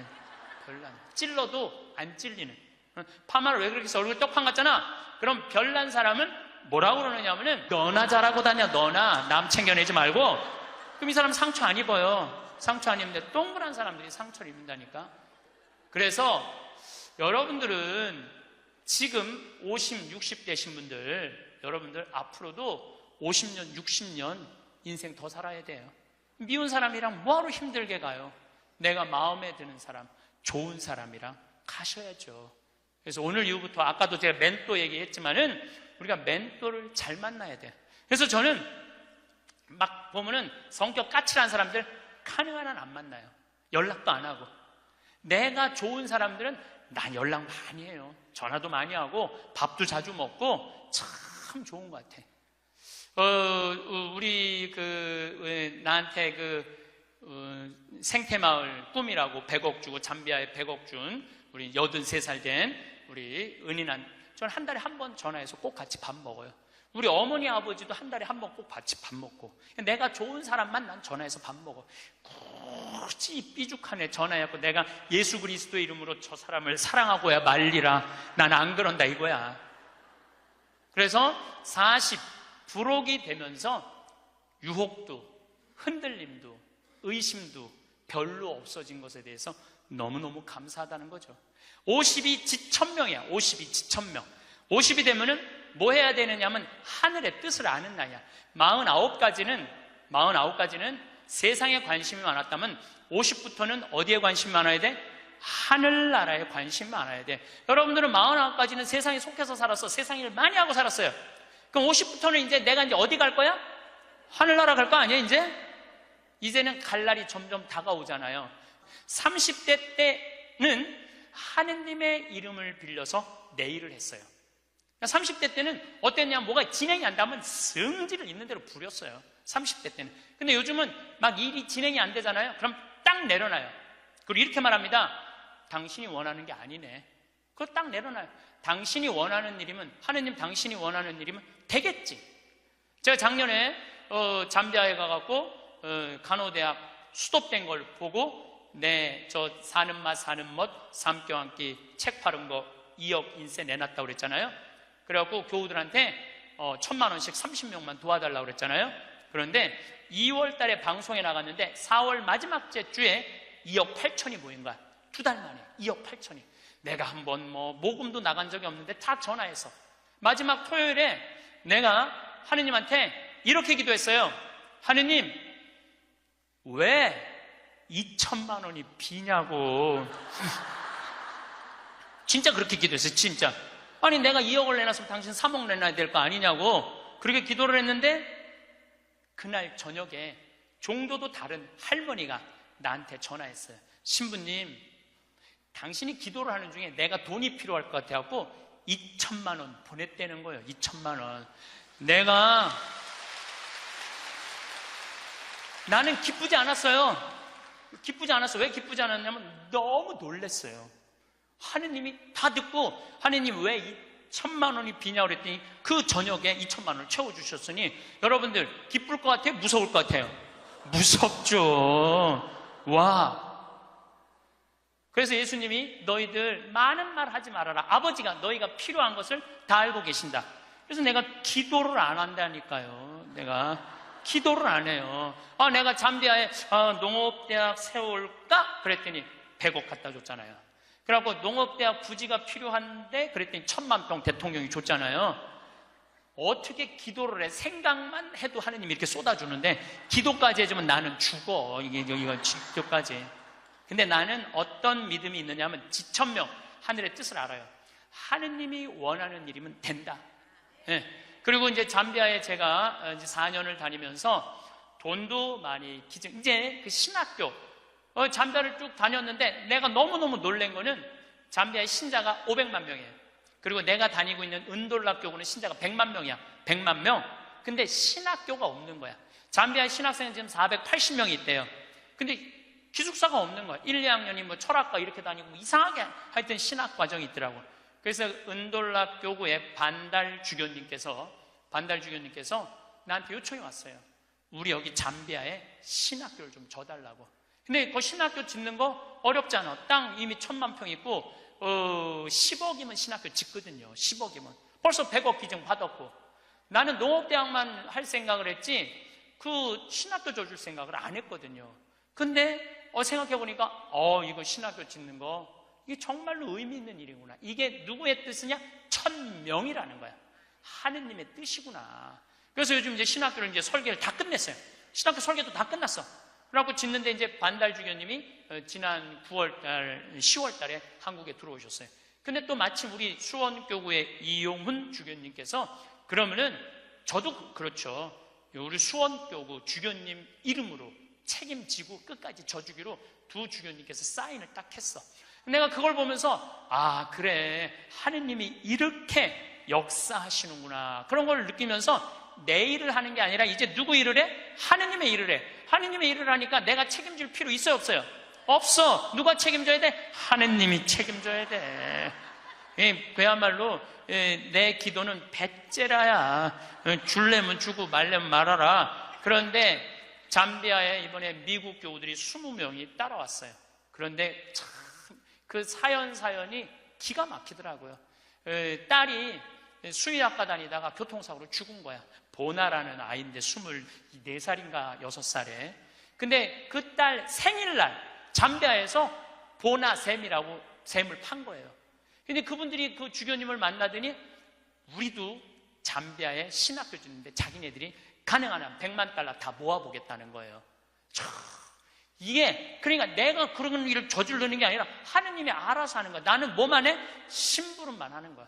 또한 아버지 앞에 나와 봉사하게 하시니 감사하나이다. 여러분들 여기 50 되신 분들, 50 넘으신 분들 아직도 세상 것에 연연하고 매달린다면 언제 1000명 하늘의 뜻을 알 거예요.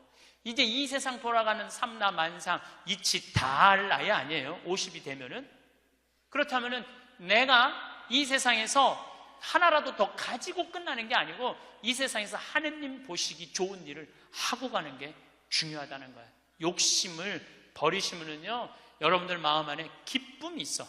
62순이라고 해. 62이순. 이순이라는 건 뭐냐면 60이 되면 귀가 편안해야 되는 나이에요. 60. 화가 나지 말아야 돼. 누가 내 욕을 해도 화가 나지 말아야 돼. 근데 60 된 분들 막 누가 내 욕을 해. 그럼 뭐라 그래? 나를 내가 산전수전 다 겪었는데 나를 뭘로 보고 내 욕을 해? 내가 이놈을 뻔때를 보여주리라. 이때부터는 나이를 헛먹는 거예요.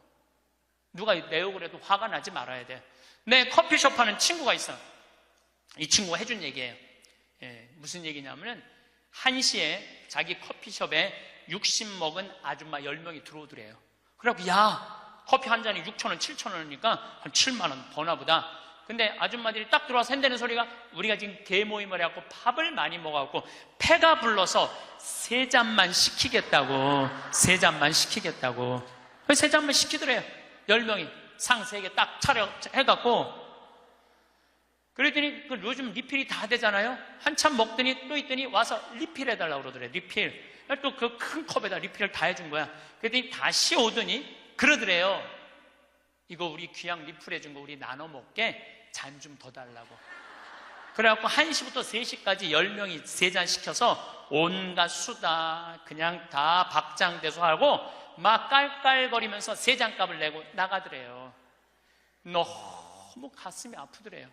왜냐하면은 전기세도 있고 자리세도 있고 월세도 내야 되는데 저 아줌마들 10명이 들어와서 3잔만 시켜서 먹고 나가 얼마나 가슴이 아픈지 몰라요.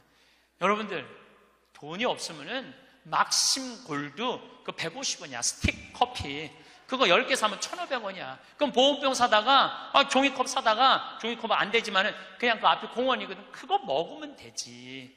왜 그 남의 상처를 이걸 뭐라고 하냐면은 나이값도 못한다고 그러는 거야.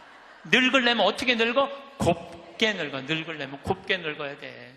나이를 먹으려면은 제대로 먹어야 된다는 거예요. 나는 그래서 우리 직원들 장 보러 나갈 때 절대 못 깎게 해요. 돈 못 깎게. 그거 300원, 400원 깎아서 뭐해. 우리 직원이 지난번에 그러더라고. 자기가 저기 호박을 20개 사는데 한 푼도 안 깎길래 하나 더 얹어주더래. 더 얹어주길래 이거 우리 신부님이 깎지 말라고 그런다고. 깎지 말란다고 그래. 나도 농사 짓는 사람이라요. 참 그 농사가 얼마나 어려운데. 할머니들이 두릅 따 갖고 나오고 쑥해 갖고 나오는 거 300원 깎는다 200원 깎는다 그러다 안 깎아주면 또 그냥 건너 갖고 사고 돌아다니면서 상처는 다 주고 다녀. 그리고 나 돈 아꼈다고. 참 그 정도로 200원 300원 깎고 돈 아낄 정도로 돈이 없으면은 그냥 집에 가만히 앉아 있어. 돌아다니지 말고. 예.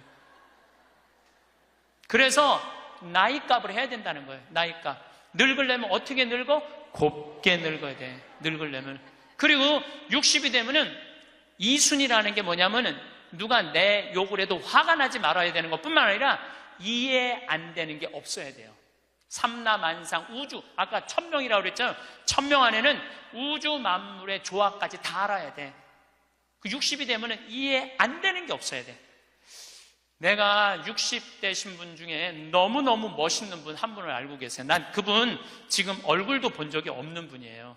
얼굴도 본 적이 없는데 이분이 얼마나 멋있느냐 하면은 성모회장이래, 어느 성당에. 근데 내 후배 신부 중에 하나가 5년 전에 옷을 벗었어요. 신학교 때 내가 굉장히 예뻐했던 아이인데 잘 기쁘지 않대. 사제로서 기쁘지 않대. 사제로서 기쁘지 않으니까 미사를 드릴 수가 없는 거예요. 그거 여자 문제보다도 더 고통스러운 거예요. 내가 사제로서 기쁘지 않아. 그래서 나는 더 이상 제사를 드릴 수 없다. 그래서 옷을 벗고 나간 거야. 이 신부는 혼자 쭉 사는 거죠. 근데 그 본당 신부였을 때 성모회장님이었대. 성모회장님이었는데 이 신부님이 5년 동안 혼자 사는 걸 알고 딸이 36인가 37이래. 딸한테 그랬대요. 너 그 신부님 알지? 알고 있대. 근데 그 신부 옷 벗은 거 알지? 알고 있대.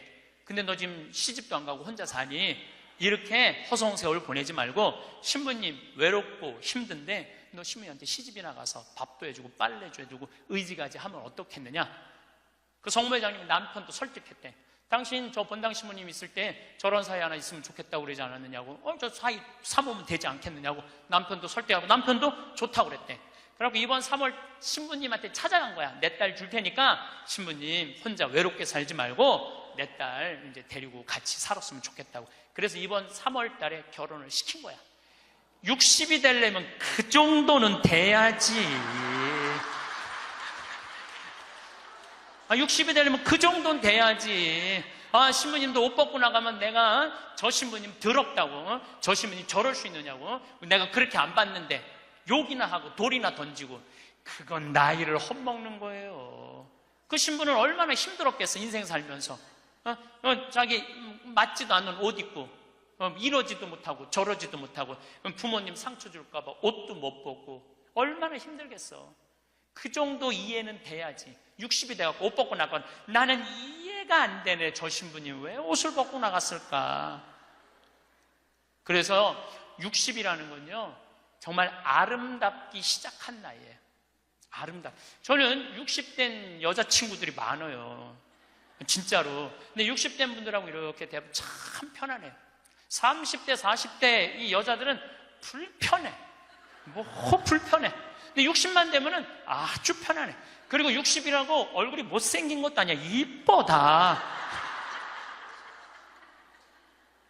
60은 내가 보기에는 아름답기 시작한 나이예요. 아름다운 모습으로 나이를 들어가는 것. 누가 뭐라 그래도 받아들이고 포용할 수 있는 따뜻한 나이가 저는 60이 아닌가 싶어요. 70이 종심소욕 불육이라고 그래요. 뭐라고 하면 70이면 마음을 따른, 욕구가 일어나는 마음을 따라도 법에 어긋남이 없는 나이야. 그러니까 내가 한 70 넘은 분이 내가 욕심껏 행동을 해도 그게 법에 어긋나지 말아야 돼. 다시 말해서 좀 쉽게 얘기하면 우리 천주교 교우들 알아듣기 쉽게 말하면 70에 내가 하는 행동이 하느님이 하는 행동하고 똑같아야 돼. 70은.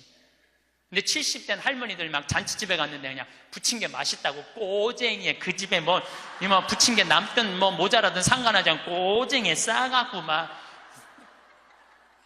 그게 이제 늙으려면 곱게 늙으려는 거예요. 그러면 안 된다는 거예요. 70. 불류구라는 게 뭐냐면 자야, 자. 예. 자가 넘침이 없는 거. 우리 요셉 성인을 의인이라고 그러죠? 왜 의인이라고 그러는지 아세요? 목수들은 자가 생명이에요. 그래서 길이가 정확해야 돼. 그래서 목수들은 재판할 때도 누구를 불러냐? 목수를 불러요. 목수를 불러갖고 이 사람이 정확하게 계산한 거냐? 누가 다 계산해줘? 목수들이 계산해줘서 그 의인이야, 의인. 그러니까 어긋남이 없는 거야, 어긋남이. 70이 되면은. 근데 70이 됐는데도 불구하고 욕심을 부리고, 난 70 된 할머니들 싸우는 거 많이 봤어요. 싸우는 거 많이 봤어요. 근데 공자님이 73살까지 살다가 죽었어. 무슨 얘기냐면은 천지가 80이 넘게 사는데 70까지만 얘기를 하고 죽은 거야, 공자님이. 80은 어떻게 살으라고. 그래서 내가 80을 내가 생각을 해봤어요. 80은 뭐 해야 되는 나이냐면은 생생지심의 나이예요. 생생지심. 생생지심이라는 게 뭐냐면은 생명을 사랑하는 나이야. 80은 생명을 사랑하는 나이. 80까지 살면은 여러분들 감사하지 않아요? 감사하죠? 저는 46세 위암 수술을 하고 매년 가을마다 단풍 구경을 가요.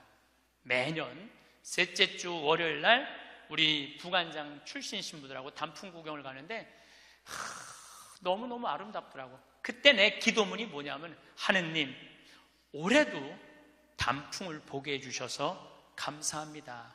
이렇게 아름다운 단풍을 보게 해주셔서 감사합니다. 근데 80이 된 분들은 단풍을 몇 번을 보는 거야? 80번을 보는 거 아니에요. 얼마나 감사해. 근데 80 먹은 할머니들 뭐 다리도 아프고 허리도 아프고 뭐 귀찮지. 근데 이렇게 말해요. 아, 늙으면 죽어야 돼. 사는 게 귀찮아. 사는 게 재미가 하나도 없어. 내가 인생 살아보니까 믿을 놈 한 놈도 없어. 머리 검은 짐승한테는 잘해주는 게 아니야. 80 먹은 할머니가 이렇게 부정적인 얘기를 하면은요, 이 할머니는 인생을 실패한 할머니예요. 실패한 거 아니에요? 생명을 사랑하는 나이에 오늘도 이렇게 하루를 나한테 선물로 주신 하느님한테 감사하다고. 진달래를 보면 이번에도 한 번 더 이 아름다운 진달래를 보게 해주셔서 감사하다고. 단풍을 보면 이 아름다운 단풍을 한 번 더 보게 해주셔서 감사하다고. 살아있음에 대해서 감사하고,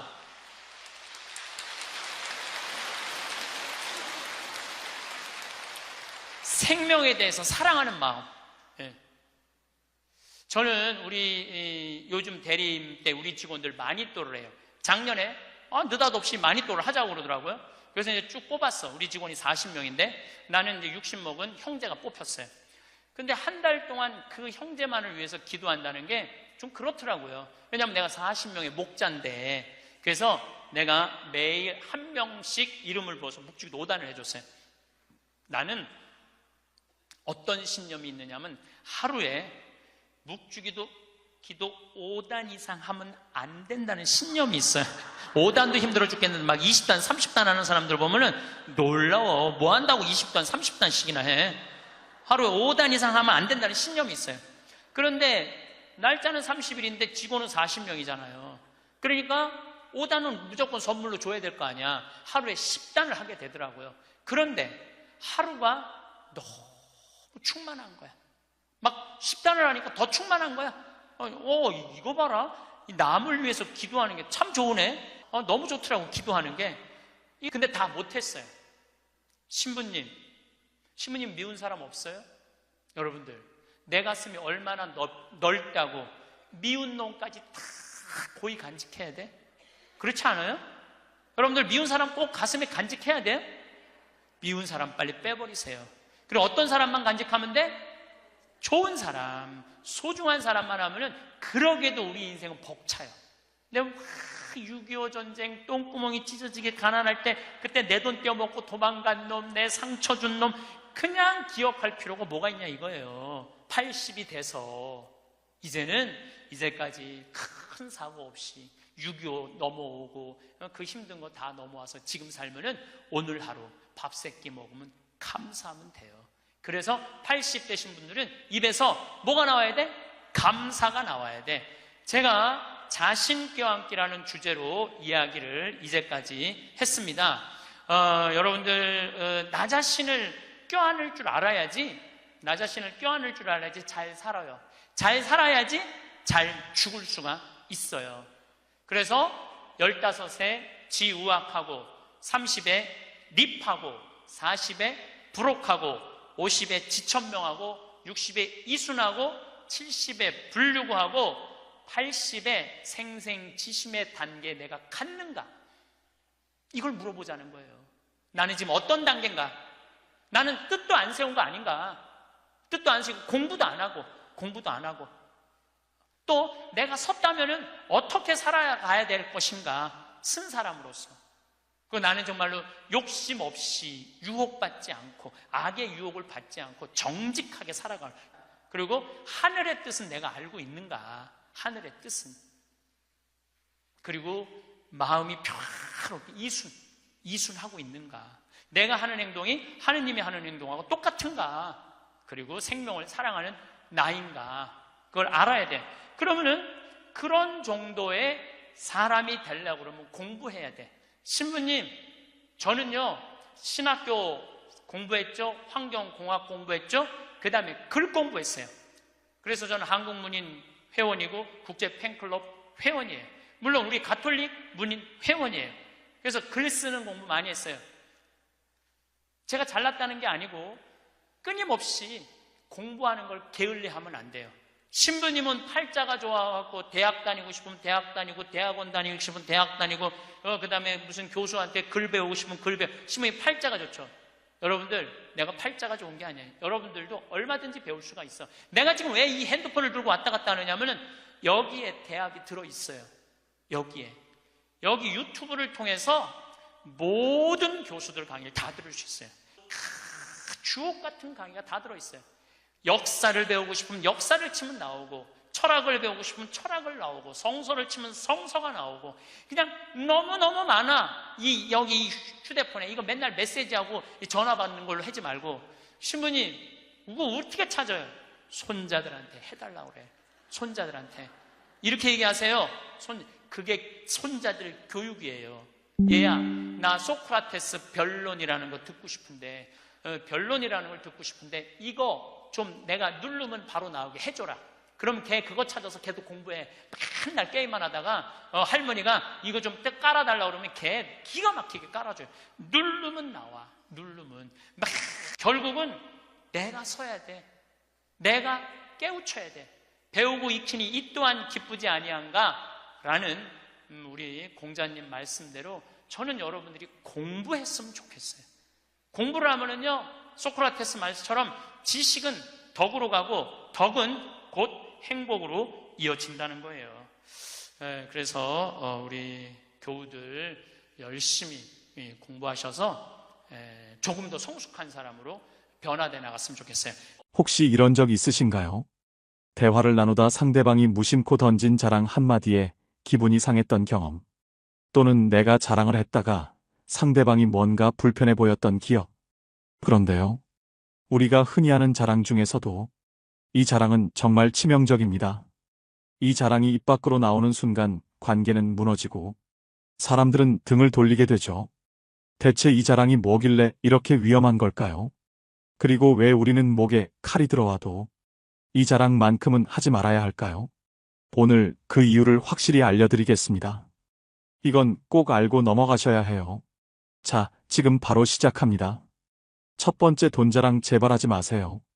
진짜 없어 보입니다. 영수 씨는 모임에 들어오자마자 자신감 넘치는 목소리로 분위기를 장악했습니다. 나 이번에 사업 대박 났어. 이번 달 매출만 억 단위야. 요즘은 외제차 아니면 운전 못하겠더라. 그 친구들은 속으론 부담스럽다고 느끼면서도 와 대단하다며 맞장구를 쳤습니다. 시간이 흘러 저녁이 끝날 무렵 영수 씨가 당당하게 말했습니다. 오늘은 내가 살게. 이렇게 잘 버는 내가 이런 것쯤은 문제없지. 모두 환호했고 역시 영수.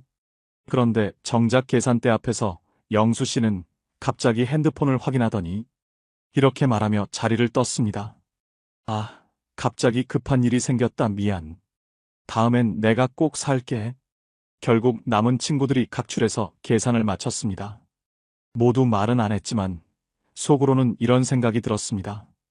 돈 자랑은 그렇게 하더니 정작 쓸 때는 안 보이네. 돈 자랑은 사람들에게 이렇게 들립니다. 내가 이렇게 잘났는데 너는 뭐 했어? 그 순간부터 대화는 공감 대신 거리감으로 바뀝니다. 돈 자랑은 당신이 얼마나 부자인지 보여주는 게 아니라 속이 얼마나 가벼운지 드러냅니다. 빈수레가 요란하다는 말. 딱 이런 상황을 두고 하는 말이죠. 결국 돈 자랑의 결과는 두 가지뿐입니다.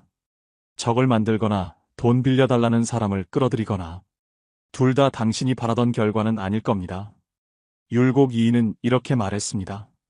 큰 분은 큰 덕이 되어야 한다. 그렇지 않으면 무거운 짐일 뿐이다. 돈은 자랑의 대상이 아니라 나눔과 배려를 통해 그 진짜 가치를 발휘합니다. 돈 자랑이 하고 싶다면 혀를 꽉 깨물고 참아보세요. 조용히 품위를 지킬 때 사람들은 당신 곁에 머물며 더 큰 신뢰를 보냅니다. 오늘은 말 대신 여러분의 진정한 가치를 행동으로 보여주세요. 그럴 때 여러분의 품격은 말없이 빛날 것입니다. 두 번째, 자식 자랑 제발 하지 마세요. 진짜 불편합니다. 점심 모임에서 수진 씨는 환한 얼굴로 아들 이야기를 꺼냈습니다. 우리 애가 이번에 대기업에 합격했어. 외국 대학 나와서 그런지 바로 스카우트 되더라고.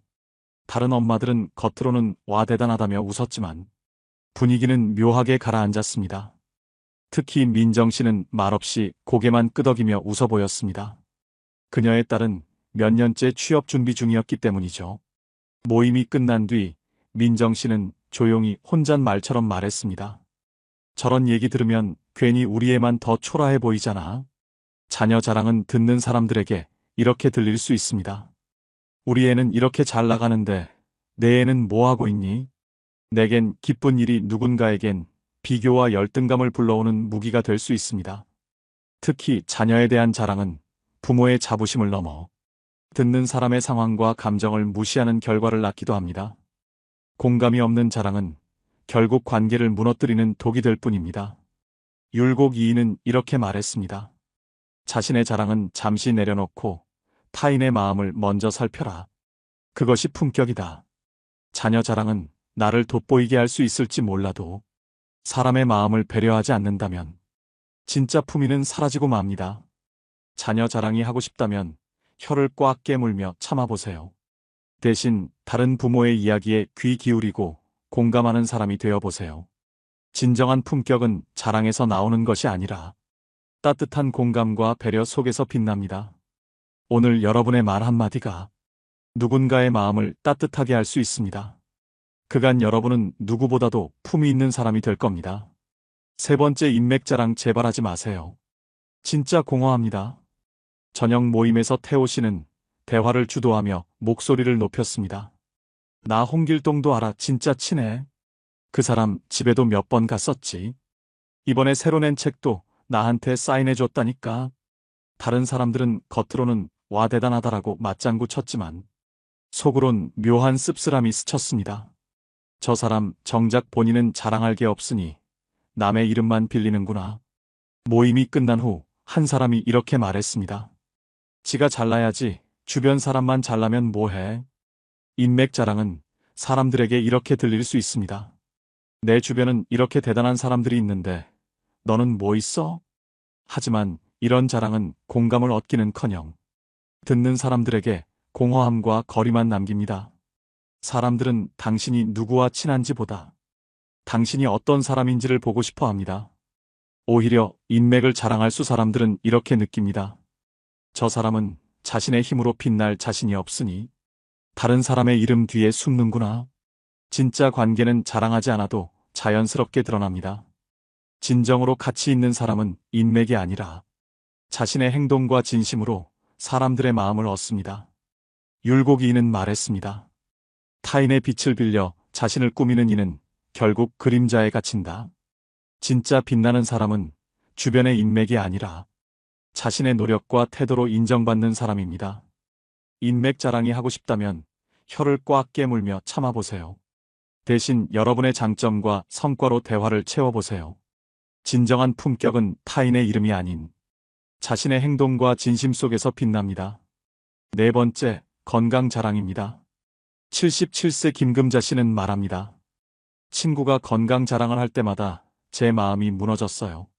얼마 전 무릎 수술을 했다는 말도 못 꺼내고 결국 우울증 약을 먹기 시작했습니다. 친구들 모임에 나가는 것조차 두려워졌어요. 건강에 어려움을 겪고 있는 사람들은 건강 자랑을 들을 때 더 큰 상실감을 느낍니다. 모임에서 시작된 일이었어요. 한 분이 나는 하루만 보는 기본이야 하면 다른 분이 난 이틀에 한 번씩 등산가 하면서 경쟁이 시작됐죠. 그러다 결국 83세 박경호님은 눈시울을 붉히며 말씀하셨습니다. 우리 친구가 그러다 쓰러졌어요. 무리하게 운동하다가 자존심 때문에 힘들다는 말도 못하고 지금은 병원 신세를 지고 있어요. 노년기 건강 자랑이 위험한 이유는 이관계 단절을 넘어 실제 건강을 해칠 수 있기 때문입니다. 대한노인이 학회 조사에 따르면 65세 이상 노인의 운동 관련 사고 중 42% 자존심 때문에 무리한 운동을 하다 발생했다고 합니다.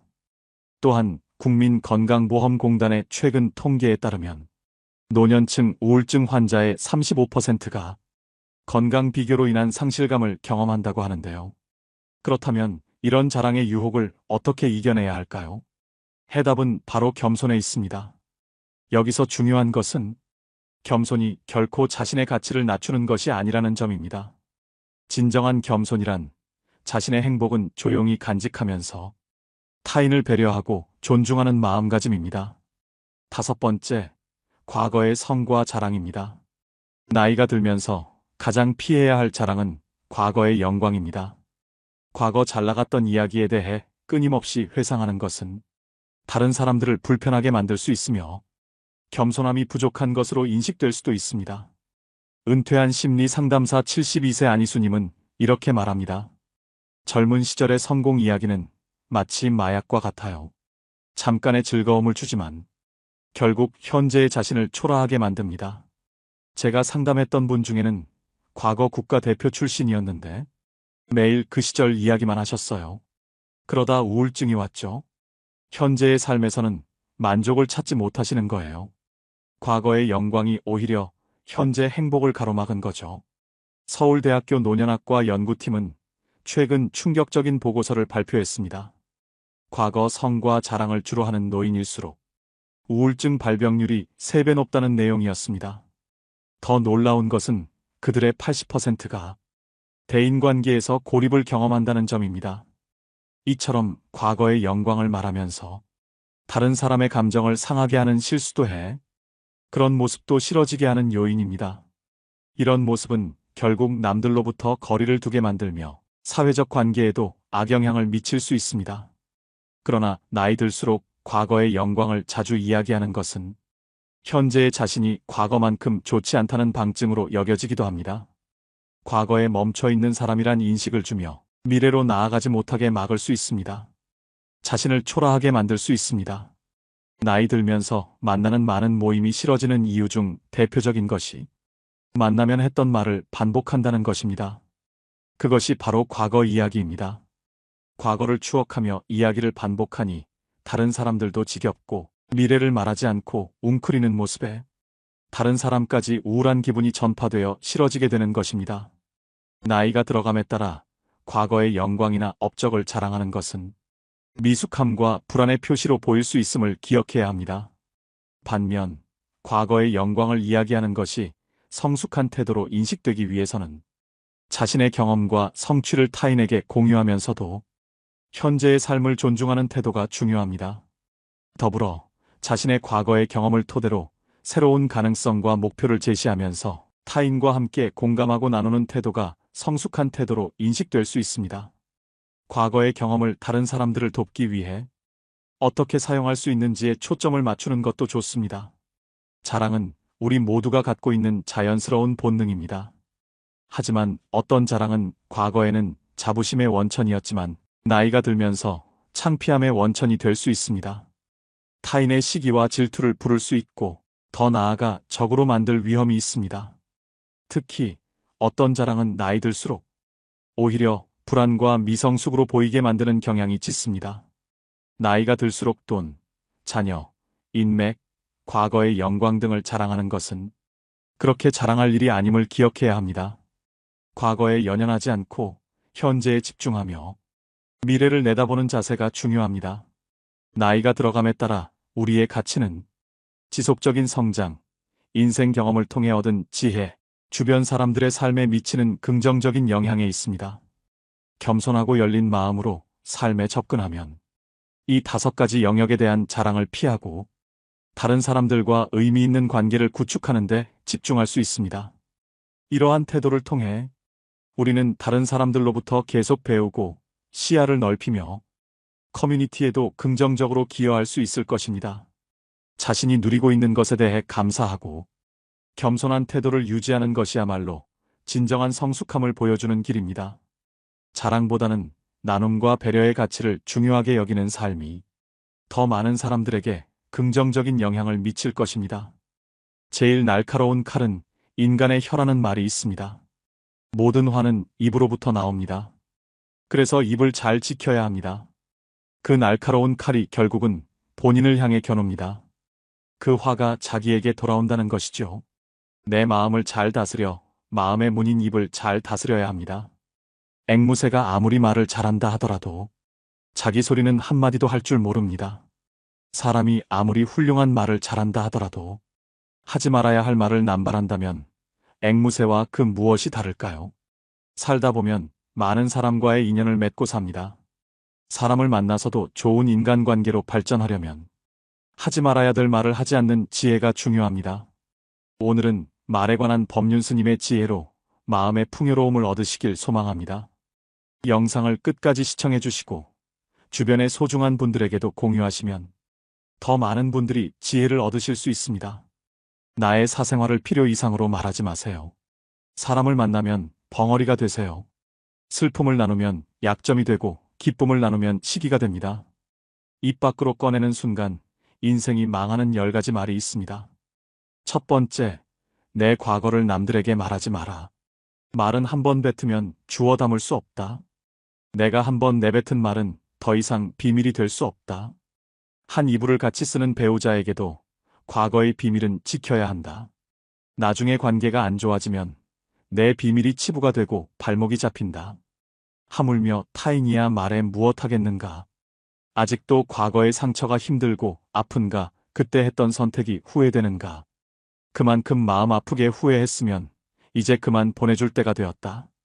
그러니 괜히 다른 사람들에게 나의 아픈 과거를 말하지 마라. 물론 과거의 경험을 토대로 행복한 미래를 위해 노력하고 나아가는 건 중요하다. 지난날의 실수를 다시는 반복하지 않도록 더 좋은 방법을 찾는 것도 중요하다. 우리는 과거의 실수로부터 배워 삶을 더 의미 있고 풍요롭게 만들 수 있다. 그 과정에서 시행착오가 있더라도 이것이 우리 인간이 성장하는 방법이다. 그러니 아무리 절친한 친구나 배우자에게도 내 과거사를 절대로 말하지 마라. 겉으로는 진실되어 보이는 사람이어도 내 과거의 불행이 상대방에게는 위안이 될 수 있다. 그들에게 말거리를 주지 마라. 두 번째, 다른 사람에게 나의 치부를 쉽게 말하지 마라. 씁쓸하고 잔인하게도 인간은 타인의 약점을 통해 위안을 얻고 자신도 모르는 새에 은근히 즐긴다. 친할 때는 간이고 쓸개고 모두 다 줄 것처럼 하다가도 조금만 서운하면 쉽게 돌아서는 것이 갈대보다 잘 흔들리는 인간의 마음이다. 당장 처음에는 위로받을 수 있을지 몰라도 나중에는 그게 나의 약점이 된다. 아픈 손가락을 먼저 나서서 드러내는 순간 모두가 그곳을 찌를 것이다. 아프다고 하소연하는 버릇을 버려라. 아기는 늘 약한 곳을 노리며 아픈 곳만 찾아 돌아다닌다. 때문에 신중한 사람은 결코 자신의 상처를 쉽게 드러내지 않으며 개인적인 불행을 여기저기 발설하지도 않는다. 때로는 운명조차도 당신의 가장 아픈 상처를 찔러대며 즐거움을 느낀다. 그러니 아픈 것도 기쁜 것도 쉽게 드러내지 마라.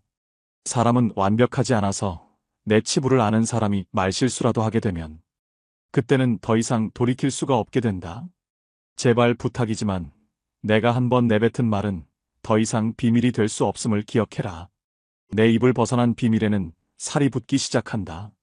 말은 한 사람의 입에서 나와서 1000사람의 귀로 들어간다. 질병은 입을 쫓아 들어가고 화근은 입을 쫓아 나온다. 다른 사람에게 내 치부를 드러내기 전에 항상 신중하게 생각해라. 어쩔 수 없이 치부를 얘기해야 할 때도 결코 전부를 드러낼 필요는 없다. 내 사생활을 모두 털어놓으면 순간은 후련해도 나중에는 꼭 후회한다. 세 번째, 나의 돈에 대해 자랑하지 마라. 얻는 게 있으면 잃는 게 있다. 인간은 다른 이가 나보다 더 많은 것을 가졌다는 이유만으로도 상처받는 존재다. 돈이 있다고 이야기하는 순간 시기 질투하는 친구들이 생긴다. 부자들도 있겠지만 대부분의 사람들은 하루하루 힘들게 살아가는 게 현실이다. 대부분은 살아남기 위해서 애쓰고 투쟁한다. 친구의 권유로 투자를 했다가 돈을 잃은 사람도 있고, 퇴직금으로 받은 돈을 아들의 사업 자금으로 썼다가 몽땅 잃어버리게 된 사람들도 있다. 돈 자랑도 아무나 하는 게 아니다. 드러난 돈이야 내가 자랑하지 않아도 남들이 다 안다. 또한 처음 만나는 사람 앞에서 돈 자랑으로 과시하는 것이 절대 다른 사람은 기선제압하는 좋은 방법이 아니다. 오히려 그런 사람은 만나면 돈 냄새가 진동을 해서 자신을 진정으로 도와줄 사람은 코를 막고 떠나가고, 돈만 빼먹으려는 사람들만 호시탐탐 입맛을 다시며 우글거리게 된다. 돈 빌려달라는 사람으로 인해 인생이 힘들어질 수도 있다. 한국인들만큼 일확천금과 한탕을 좋아하고 밝히는 민족도 없다. 정말 돈 자랑을 하고 싶다면 상대방에게 베풀고 나서 자랑하고 항상 운이 좋았다고 말해라. 그 베푸는 돈도 아깝다면 친한 친구나 가족에게도 돈을 자랑할 생각은 하지 마라. 네 번째, 나의 목표를 남들에게 절대로 말하지 마라. 사공이 많으면 배가 산으로 간다라는 말은 다들 들어보았을 것이다. 이 말의 의미는 주변에서 이래라 저래라 간섭하는 사람이 많으면 나의 목표를 이루기 힘들다는 의미다. 아직 시작도 안 한 목표를 남들에게 말하는 것은 내 목표로부터 멀어지는 일이다. 출발도 하기 전에 의지를 빼앗긴다. 결국 목표를 만들고 성취하는 것은 자신에게 달려 있어. 목표를 향해 어느 정도 진전을 이룰 때까지 혼자 알고 있어라. 그것을 공유하지 않으므로 목표를 달성할 가능성이 커진다. 타인의 조언이 오히려 혼란만 일으킨다. 내 목표를 입 밖으로 꺼내면 낱말하기 좋아하는 사람들이 목표를 방해하기 십상이다. 또 어차피 서로 다른 삶을 살아왔기 때문에 상대방의 충고는 도움이 되기는커녕 장애물이 될 수 있다. 우직한 마음으로 묵묵히 혼자서 목표를 향해 나아가라. 자신감 있게 스스로의 판단을 신뢰하고 믿어라. 만나는 사람마다 내 목표를 말하고 다니면 금방 포기하게 된다. 특히 큰 목표일수록 더더욱 남에게 말하지 말아라. 분명한 것은 인생 항로를 명확하게 정했다면 그 목표가 지향하는 곳을 향해 거침없이 나아가야 한다는 것이다. 그 과정에서 가장 중요한 것은 스스로의 의지뿐이다. 나를 이해하지 못하는 사람들의 근거 없는 판단과 평가에 쓸데없이 발목을 잡힐 필요가 없다. 나에 대해 제일 잘 아는 사람은 나밖에 없다. 다섯 번째, 남들에게 절대로 생색내지 마라. 은혜를 베풀었으면 보답을 바라지 말고 남에게 주었으면 뒤에 후회하지 말아라. 입만 열면 자랑하고 생색내는 사람이 있다. 자랑 같지 않은 것도 자랑하는가 하면 대화가 안 통하는 사람도 있다. 생색내는 사람과 같이 있을 때 피곤하고 스트레스를 받았던 경험이 다들 있었을 것이다. 불교에서는 보시라는 단어가 있다. 보시는 은혜를 많이 베푸는 것을 뜻한다. 내가 다른 사람들에게 베풀면 베풀수록 그 복은 몇 배로 나에게 크게 돌아온다. 내가 설령 그 복을 받지 못해도 내 자손에게라도 복이 가게 된다. 그런데 이런 복에도 조건이 하나 붙는다. 남에게 베풀었다면 생색내지 말고 베푼 일을 잊어버려야 한다는 것이다. 친구와 같이 밥과 술을 먹었는데 친구가 밥값을 놓고 와서 내가 밥값을 내야 할 때도 있을 것이다. 평소에 친구가 밥값을 놓고 온 적이 없었다면 생색내지 말고 하루는 그냥 내가 밥을 사주면 된다. 다른 사람에게 착한 일을 했더라도 자랑하지는 마라. 선행을 했다면 내 마음 안에서만 느끼며 굳이 타인에게 밝히지 않아도 된다. 내가 진실한 마음으로 착한 일을 했다면 그것만으로도 차고 넘치고 충분하다.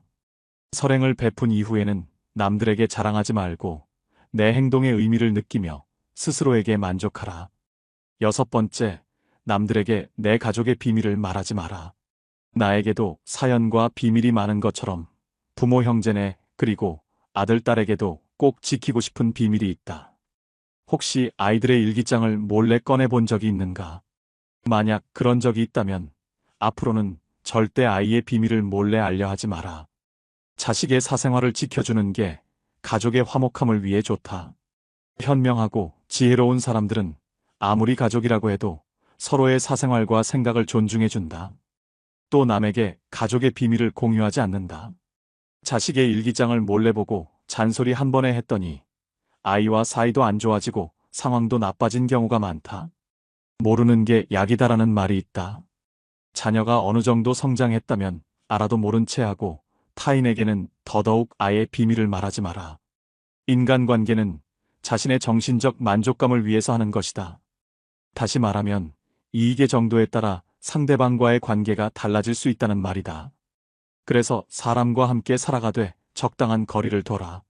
하물며 남의 말을 옮기고 싶어 밤에 잠도 못 자는 사람에게 자신의 허물이나 가족의 비밀을 얘기했다가는 결국은 그것이 언젠가 되돌아와서 자신의 뒤통수를 때리는 결과가 될 수 있다. 때문에 가족 간의 소중한 비밀이 있다면 절대 다른 사람에게 말하지 않도록 가족과 서로 약속하고 그 약속을 지켜나가라. 7번째, 나의 치명적인 약점은 절대로 말하지 마라. 주변 사람 10명에게 나의 깊은 약점을 이야기하면 앞에서는 모두 위로해주는 것처럼 보인다. 하지만 그중 8명은 뒤돌아서면 내 아픔을 이용해 본인들의 행복을 쟁취한다. 나의 치명적인 약점을 이야기하면 그 사람에겐 내 삶을 담보 잡히는 것이나 마찬가지다. 피치 못할 상황에서 약점을 이야기해야 할 때도 절대로 모든 약점을 한 번에 이야기하지 마라. 일단 입 밖으로 내뱉으면 주워 담을 수 없기 때문에 늘 조심해야 한다. 수다쟁이처럼 말을 많이 한다고 해서 사람들 사이에서 인기 있는 것은 아니다.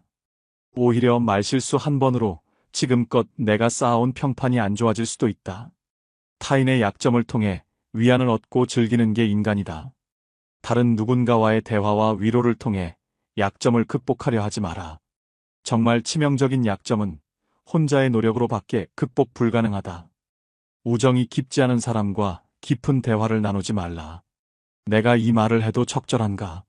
내가 후회하지 않을 것인가 하고 한 번 더 생각하라. 들려주어도 괜찮은 말이 있고 감추는 것이 더 나은 이야기도 있다. 상대에게 말을 해야 할지 말아야 할지 판단이 서지 않을 때는 먼저 상대를 주의 깊게 살펴보면서 그 사람의 인격에 대한 확신이 설 때까지 기다려라. 그러면 말해도 좋을지 비밀로 해야 할지가 분명해지기 마련이다. 8번째, 나만의 철학을 남들에게 이야기하지 마라. 모든 사람은 각자만의 신념과 철학을 가지고 있다. 100명에게 물어보면 100명 모두 다른 가치관을 가지고 있다. 내 신념이 나에게는 아무리 좋다 할지라도 다른 사람의 시각에선 이해할 수 없는 것일 수도 있다. 우리는 종종 자신의 경험과 가치관을 타인에게 적용하려는 경향이 있다. 이런 태도는 사람들이 본인과 비슷하게 생각하고 행동할 것이라는 착각에서 비롯된다. 나이가 들수록 사람들은 자신의 경험과 지식을 통해 억측에 의존하려는 경향이 있다. 하지만 이것은 갈등과 신뢰의 파괴를 초래한다. 따라서 나이가 들수록 내 철학을 남에게 강요하거나 설득하려 하지 마라. 사람은 쉽게 바뀌지 않는다. 내 마음 내 습관 하나 바꾸기 어려운데 남들이 내 뜻대로 바뀌기를 기대해서는 안 된다. 특히 부모님들께 부탁을 드리고 싶다. 자식 문제에 있어 부모의 생각을 강요하지 마라.